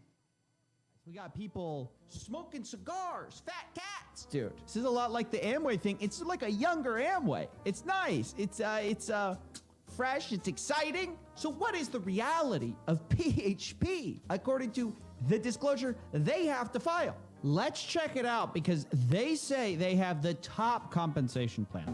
With the top compensation package. That's an opinion. That's an opinion. You got a strip club out there that says we have the hottest girls on the planet. It's an opinion. What are these examples? Go to a bar. We make the best cocktails. It's an opinion. It's an opinion unless it is rated by a generally accepted competition or an award system where, yes, it's the opinion of the award system, but if you're participating in it and you generally accept the results, then maybe it's not an opinion at that point. I loved your live, Tanya. You kept it real and honest. That's amazing. Yeah, if y'all don't already follow Tanya, she is coming back to the YouTube game, and you can find her under Tanya Elizabeth. Elizabeth is with an S. And we've gone live maybe one time, I think one or two times, Tanya, maybe one time. But yeah. All right. Let's continue. Let's press play. And when you get a ranking or a rating from someone or something, it's going to be an opinion. Okay. Unless you're all participating in the same system. Entrepreneurial agency builders. We're going to get flagged. PHP is ushering a new era of multicultural and diverse agents. Wow. So you heard them. World class. This is the best we're going to get today in terms of compensation plans. So it better be good. So we got to go through a little bit of this. The first thing you have to notice, this is a measure of the average of the life licensed agents in the periods of January. I don't want to skip to anything, but he's critiquing David's company. You're having criticism over Patrick but David's company. I mean, we'll give this a few more minutes here. January through December 31st, 2019. So I wanted to make sure to get 2019's income disclosure because I know COVID shook things up. I didn't want to, get that in the mix. So this is that, and it's for agents that got their license because I know you have to get like licensed with these kinds of businesses. So I wanted to make sure we measured the licensed agents, and they said this is licensed agents. Well, let's check out the numbers. $800,000 of income. That's pretty good. Well, how many people get that? 0.13%. Okay. So I'm not going to waste my time with this shit. Licensing means you go through a school. It's not a certification. And you make money. No. That's a lie. Excuse me. He didn't even let the guy finish talking. He said, nope, you don't need to hear this. I already have opinions about it, and I'm already going to preempt it and let you know what you need to be thinking about it. Great.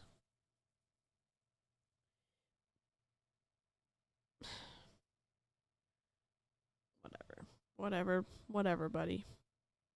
That's a lie. How many realtors out there have you known that get their real estate license and they don't make $1? How many people are in real estate? Comparison. And again, you can make hundreds of thousands, if not millions of dollars a year, yet so many don't. What is the percentage of people who are in the industry? Because now you're talking numbers. I do know damn well that when 2020 hit, people lost their jobs. A lot of people went into real estate, got their license. Guess what? I was one. Got my license. I did shit with it. I had it for 2 years. I paid a ton of fees, scored. I passed both tests in the first shot. I didn't make $1 with real estate. I didn't put any time into it. I didn't like what I was doing, what I was hearing. It wasn't the industry for me. So was a number in an industry that's probably got hundreds of thousands of people. So what's the percentage of people out of the pool of realtors who's making $1 million a year? It's probably 0.1 something percent too. Again, I'm not really impressed with your research on this video that's anti-MLM so far.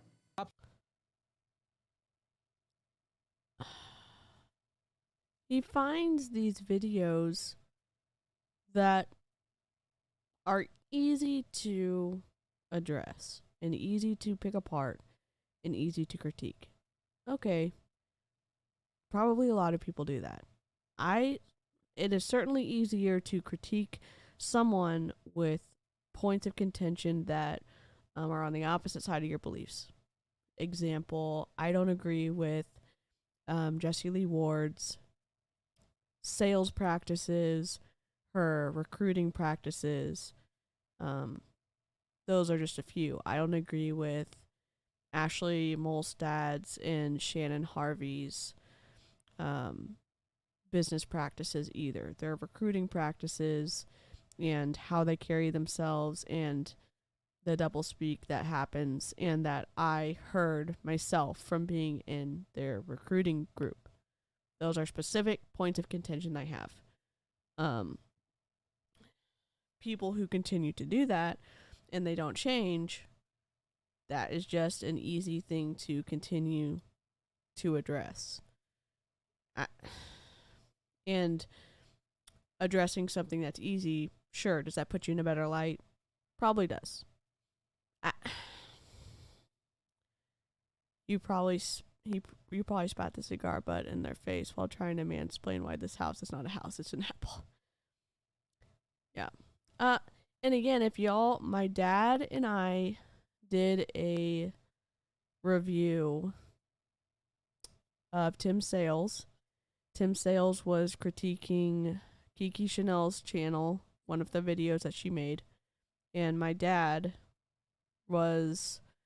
I think he did a pretty decent job critiquing and debunking a little bit of Tim Sale's critiques of Kiki's YouTube video. And he also specifically addressed, my dad addressed the mismatch of facts regarding real estate agents and people taking the test and the inaccuracy of what Tim Sale said regarding the math and the number of people who get their license and actually sell homes and stuff like that. So if you haven't watched that video, highly recommend it. My dad is incredible. He's actually feeling better, so hopefully we're going to start streaming again. Excal's the best. He is the best.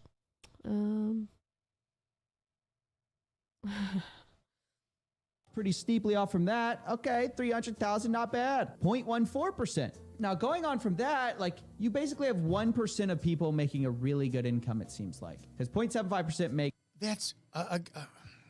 if we're going to critique anti-MLM, this is for anything. Name me any profession out there that has a high-ranking position, sales, anything, where people make that six-figure year income. The percentage is not going to be astronomical. It's based on the person who's really doing the fucking work. Okay, let's keep going. Make $148,000. That's a great living. You're going to do very well with that. Well, now we drop into the middle class, right? And again, 1% of the notice he's not talking the volume of hours they're putting in. What if some... Dominic's not talking the volume of hours people are putting in either. He specifically left out those inputs when he was proving his point and disproving this guy's point earlier on in this talk. So when it's convenient, he doesn't talk about the hours, but here when it is convenient, he does bring it up. So was that a mistake earlier? Was that just a something you forgot to mention? Was it intentional? Was it unintentional?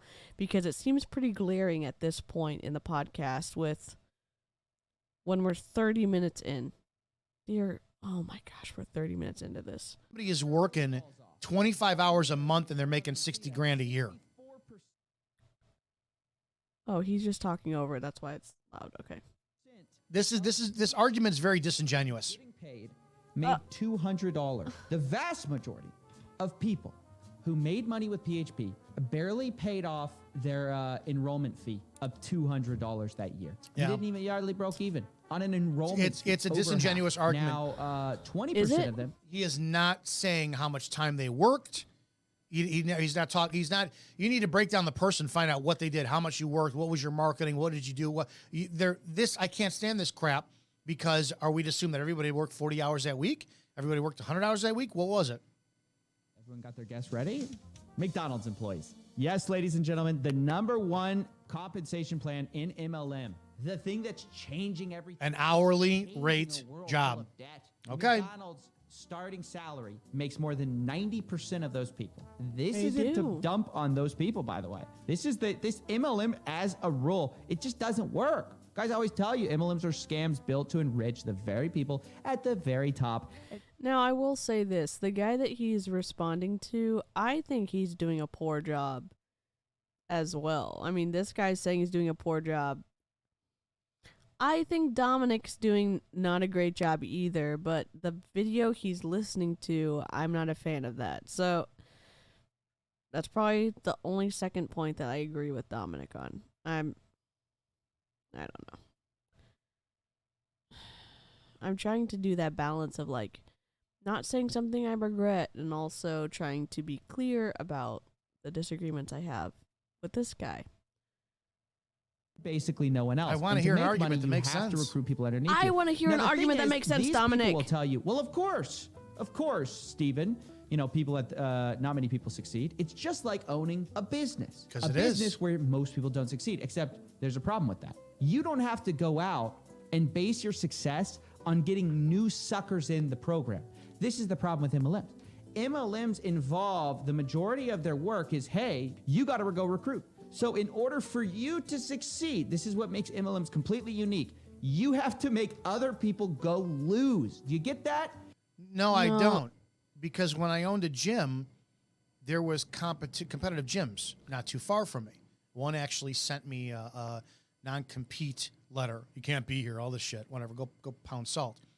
My job was to go out and get people to spend their money and patron my business. I didn't have all the equipment the other places did. I didn't have the 24 hours of operation like the other place did.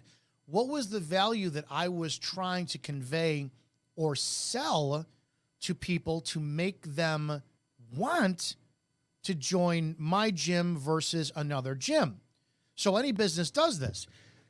If a mom and pop coffee shop opens up next to Starbucks, what are they going to do to provide value? Are you saying their customers are suckers to try to, we're going to water down the coffee even more today. Yeah, we're going to do that. We're going to recycle the beans. What are people doing to get their customers to be suckers, make people lose? No, I agree with you on, because you haven't said this yet. So I don't know if I agree with you. It's not the business model. It's the way the business model is sold. People have to keep coming back to that. It specifically is the business model.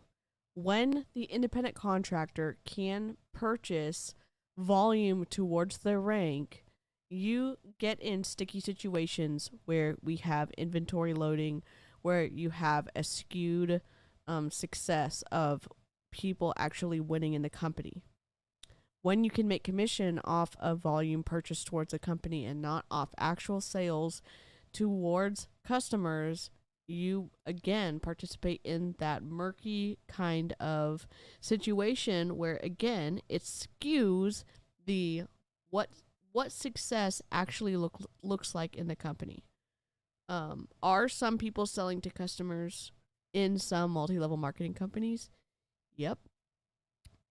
Do people make commission off of volume purchased at the company, and they make commission off of it?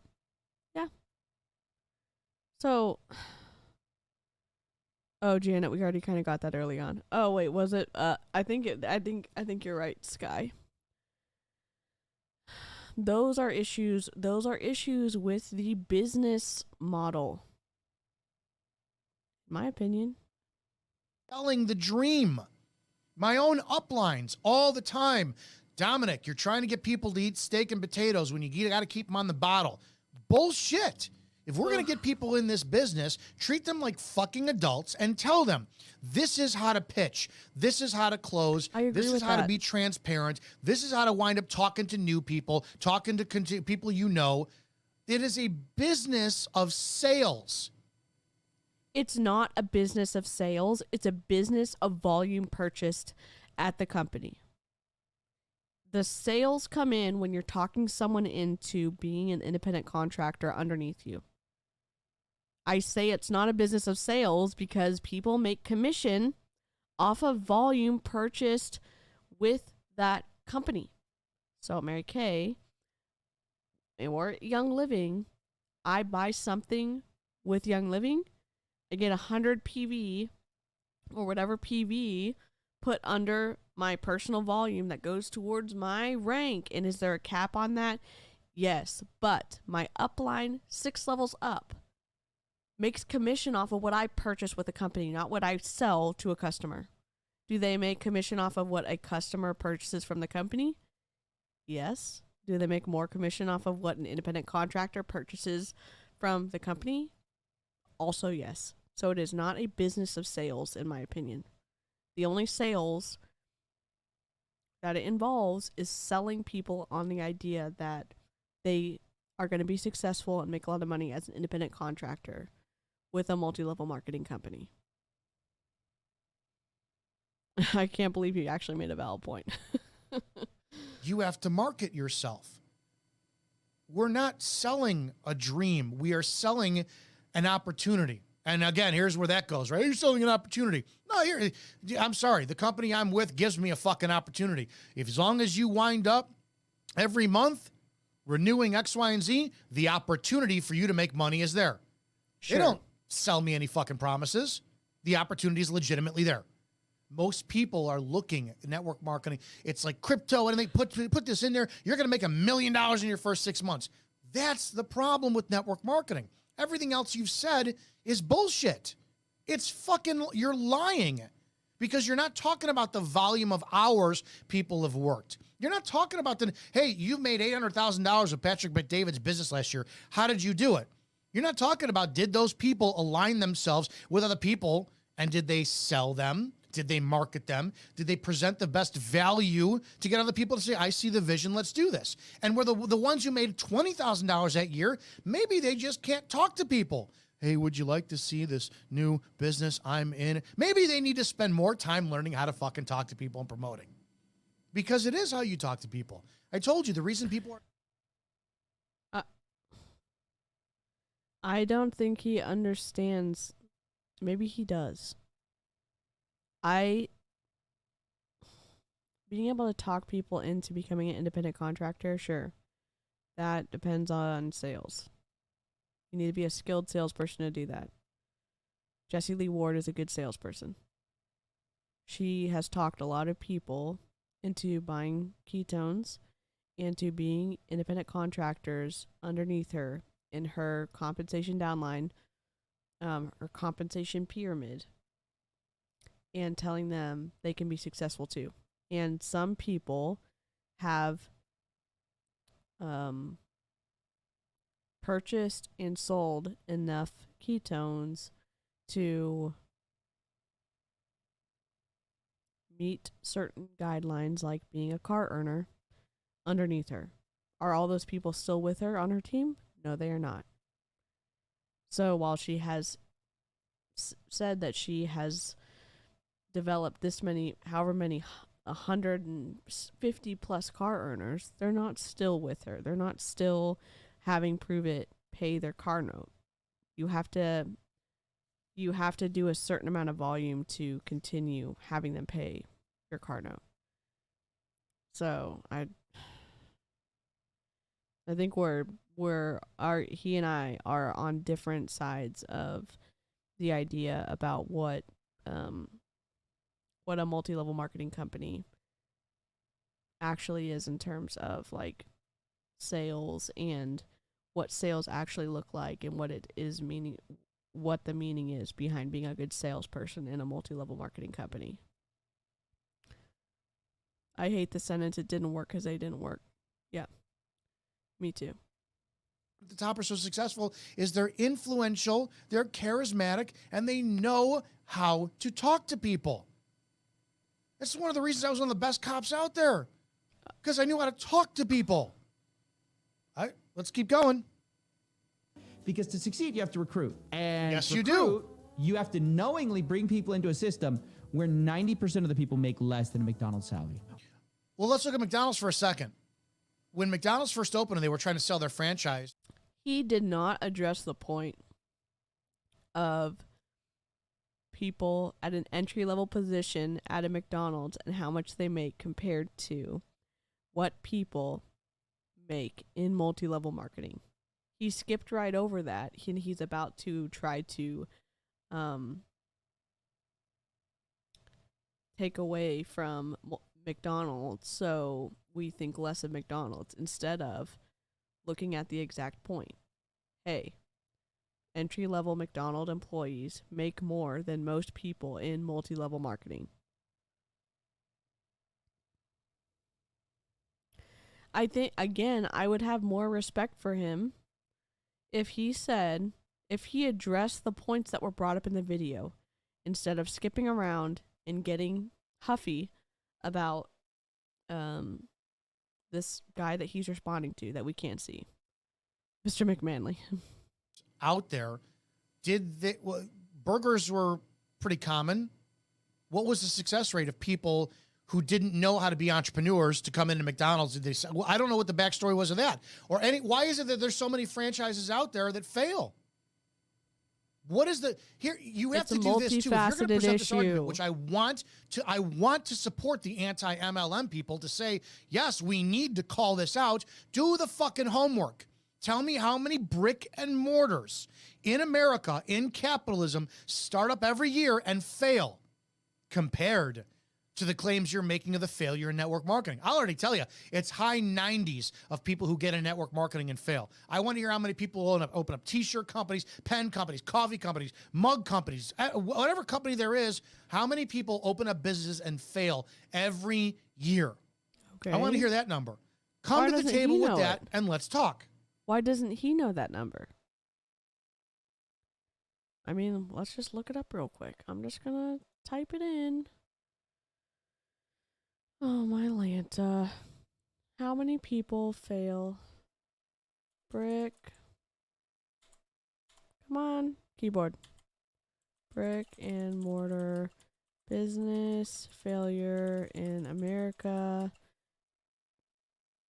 2019. Is that a good date? 2019. That was before the pandemic. Before the panini. Okay. Cut. Google. Paste.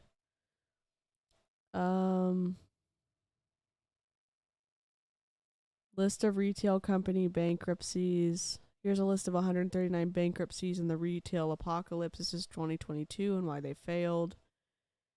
Again, COVID-19 was pretty rough on businesses. Okay. Here's what we will cover in this article. Do we want 2019?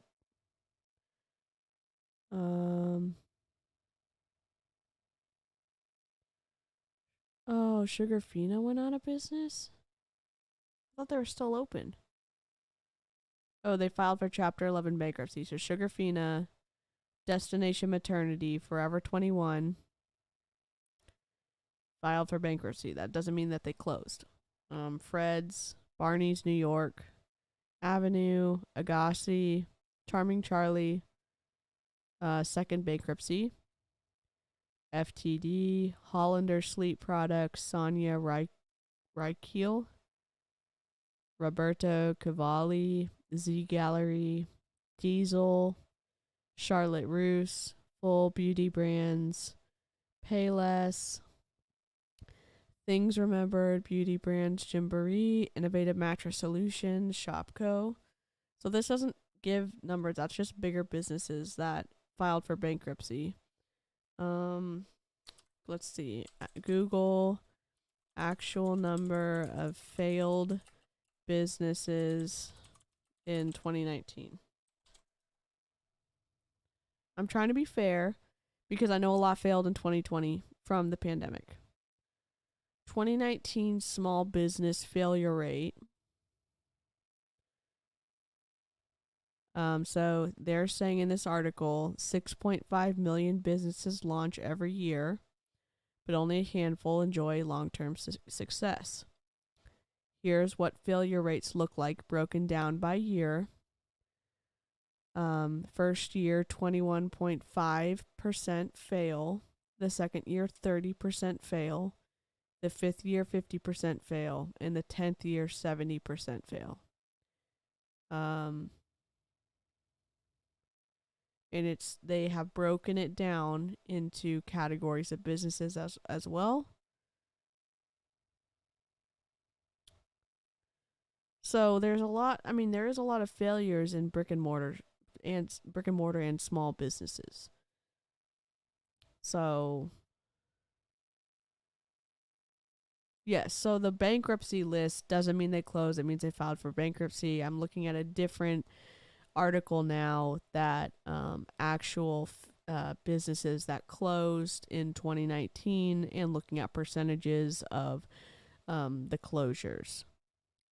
And although business failure rates by industry are fairly similar, some niches have stronger staying power than others.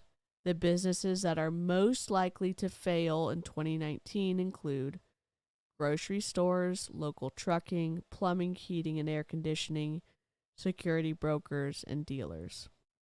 However, not all companies are likely to fail. Among other industries, information companies had the highest failure rate at 63%, followed closely by construction companies, manufacturing companies, service industry, education, health and agriculture, finance, and real estate. And so construction was 53%, manufacturing 51%, services 45%, education, health, and agriculture, 44%, finance and real estate, 42%. Again, we can throw around these numbers. My dad could probably speak better to what those mean in a way that maybe would get through to this guy. I think his overarching point is that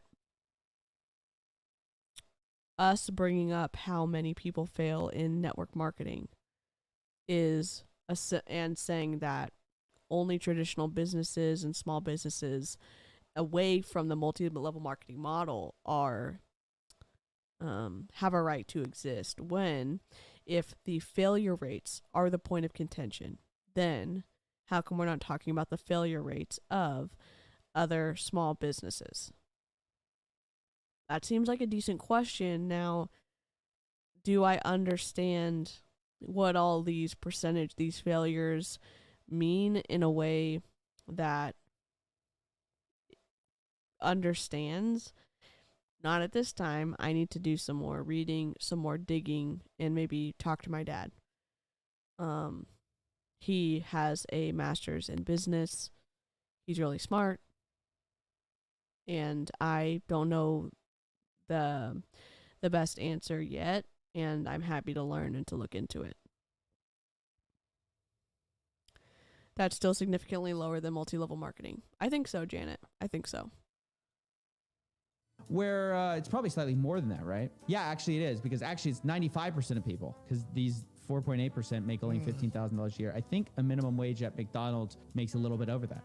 How do they get away with this stuff, man? It's mind-blowing to me. No, it's mind-blowing that your audience who supports your bullshit on this aren't asking you, did you do the comparative numbers? Hours worked? Did you do the comparative numbers earlier on in your podcast for hours worked, Dominic? And again, it's a different understanding. You're saying how many hours worked for McDonald's. They get a guaranteed wage if they said you are going to get hired at this price, and whatever hours you worked, you're going to get paid for. In multi-level marketing, you get paid based on commission of volume purchased, either from your downline or from customers. And it is not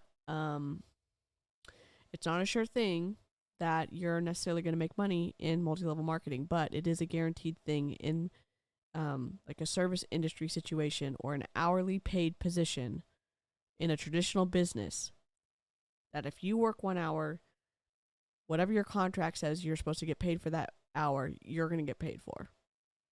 It's a difference. It is a difference. Investments. How many stores were open? Okay, let's keep going. Now we're going to look at another let's do this. Although McDonald's is a niche, right? It is fast food niche. McDonald's does solve a problem for people who are fucking hungry. Mostly, network marketing is sold to a niche market. How many women need skincare versus people who are hungry? Everybody on the planet is hungry, right? So this is why I never lead with product. When you lead with product, you're not going to solve everyone's problem. Hey, John, I've got this great skincare today. It's going to exfoliate you, going to make you look 10 years younger. I don't fucking need that. All right, well, John, could you use an extra line of income coming in? Yeah, I could. Everybody needs money. Not everybody needs skincare. So you got to flip that coin, and that's why I always lead with the business first, right? McDonald's. And again, I have a point of contention with multi-level marketing independent contractors leading with the business model instead of leading with their product. Because in most traditional business models, they lead with the product and not the opportunity. So it's different. I'm sorry, I'm getting like a little bit of a twitch in my background. I'm not sure what's going on.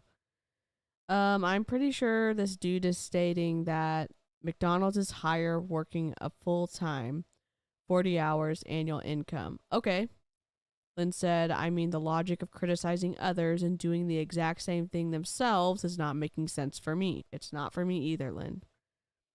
Please stop saying McDonald's. I'm so hungry. I am too. And I need to finish this stream up to go to sleep. Although it's a niche with fast food, it's still solving the base problem in the world. Hunger.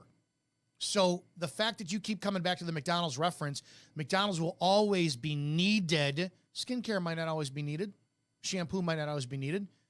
CBD creams and stuff like that for people's pains. Well, when they're not in pain anymore, what are they going to do? You have to provide a value for why people should stay on a product in the first place. That's another podcast. We'll keep going on it, though. Oh, boy, more podcasts. Vima. And again, these are their numbers, not mine. Damn, this bra makes my breasts feel amazing. Michelle, you should get this bra. But in the bra world, if she bought a bra... Is this guy drunk? This is like Vima's sales guy? What's going on here? Looks like Jamie Kennedy. If she bought a bra... Is this guy drunk? This is like Vima's sales guy? What's going on here? Looks like Jamie Kennedy. Getting Jack Shinola. It is no Jamie Jack Kennedy. Shinola, guys. But you know what? With Vima, you're getting Jack Shinola. I tell her to buy that bra, I'm getting broken off some. That's what it's about. I'm going to fast forward to this a little bit because I don't want to hear his... Say that to like the... I sped him up and now he's fast forwarding it. Great. Billion. You their door, knock on it, and go recruit them. Or better yet, you're going to tell your friends, hey, use promo code VIMA at checkout. Like, what do you think's going to happen? Well, that's affiliate marketing. Everybody does that, right? On our radio show, we do it. Use the promo code so-and-so, and you get a discount. Every companies do that. It's just affiliate marketing is very beneficial for the company because they don't pay anything up front. Your homeboy, your hombre. Tell them how they can make money. The whole thing is, every time I drink this, I'm making money. You just get 2 of your friends to be customers. They tell 2 of their friends. I agree with you. This is one of my biggest pet peeves in network marketing.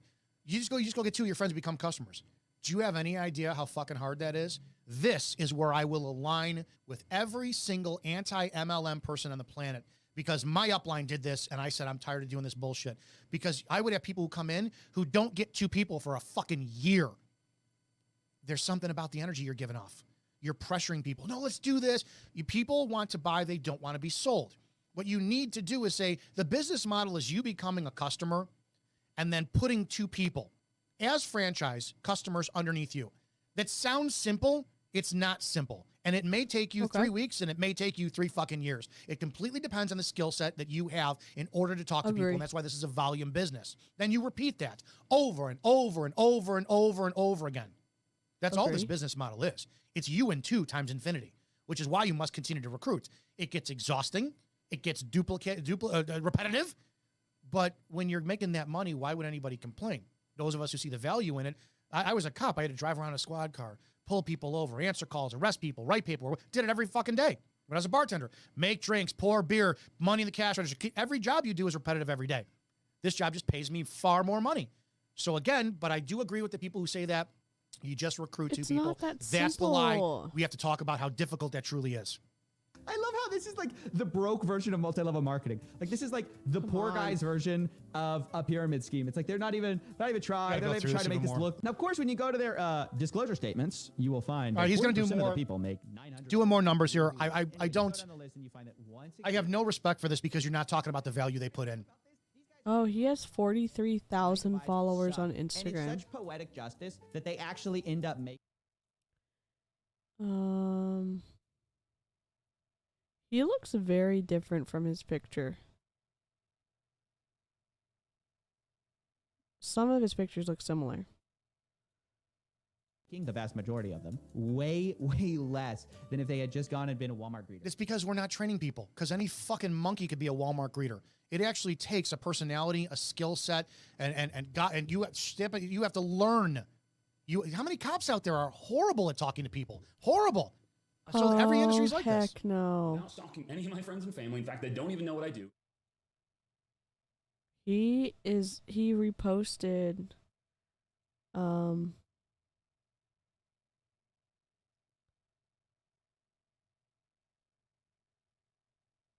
one of the people I follow on Instagram. Like, okay, buddy. Without hunting people online. Oh, that's a skip ad in there. Go through this one. Doing right now? Watching you, cringing with you. Clearing the path of wealth and a lifestyle. I think he's going to critique more of these. He's going through their advertising, aka their marketing. More numbers. Okay. Greatest income opportunity of our era. No, I reject that. Anyways, guys, that's basically it. Pump the stock. You could make as much as a Wall Street trader with none of the education. Thanks for watching. I'll see you guys next time. I know what you mean. This ain't what it's. All right, I get it. He attacked the marketing aspect of network marketing.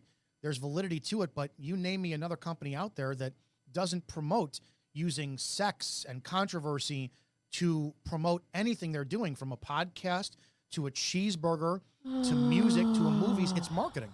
So, yeah, I'm not really impressed in that video. There was no real challenge in it, especially when you're going to come up and your claim is that you make more money at McDonald's he has a lot of than you do in followers, this industry. so...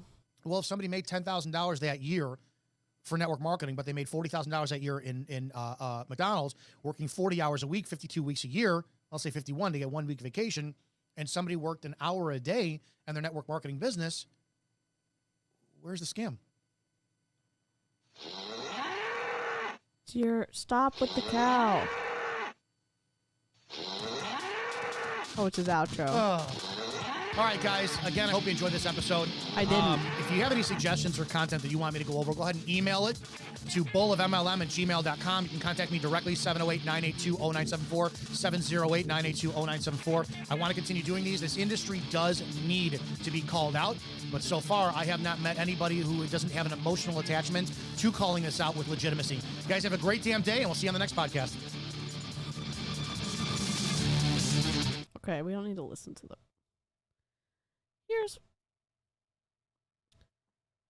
I'm going to email him.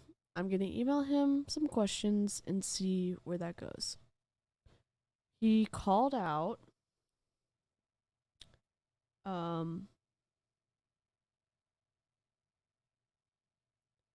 think anti-MLM Nicole.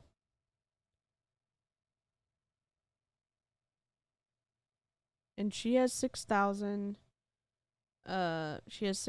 followers on Instagram, and she gets about 6,000 views on her reels consistently, if not more.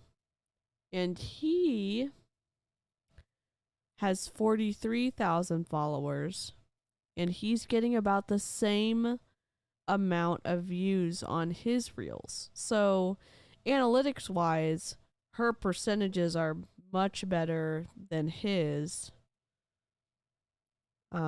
Again, that doesn't necessarily mean anything in terms of being able to address points. I don't agree with, he built the logic of what he was trying to prove off of a pretty shaky foundation, in my opinion. And I'm going to go ahead and I'm going to email him later this week with some points, and maybe my dad will go on if he wants to talk. Or maybe my dad and I will just find one of his podcasts and respond to it together. I don't know. What do y'all think of him? I'm not a fan. I agree with some of the ideas that he was saying in concept, but in execution, I didn't agree with his ability to follow through on the ideas. It left a lot of holes for me personally. Let me see why my little comments. Let's move this up. Let's see. Is this it? Or is it this chat box? My chat box should be here. I'm not sure where it went. Let's see. Widget editor. It should be coming up soon. Let's see. Oh, yes. There's my little subscribe. If you haven't already subscribed, would love to have you subscribe. Like the video if you like the video. If you don't like him, just leave me a comment. Well, I think we might review him, not all the time, but have every once in a while. I'm going to try to find the one that I think Dave might have been talking about, a different one. Y'all are the best. I need to go to sleep before I go to work in the morning. I am happy to be back live streaming, and we've got a lot of good content coming your way. Thanks so much for hanging out with me in the live chat. Y'all are incredible, and replay crew, super grateful to have you. Let me know what you think. If I missed addressing some points, I'd love to hear about them in the comment section. It was like he was skirting near a few logical points, but then went completely sideways. Yep, I agree, Lynn. Have a safe night or morning or evening whenever you're watching this. And I will catch you next time. Thanks so much.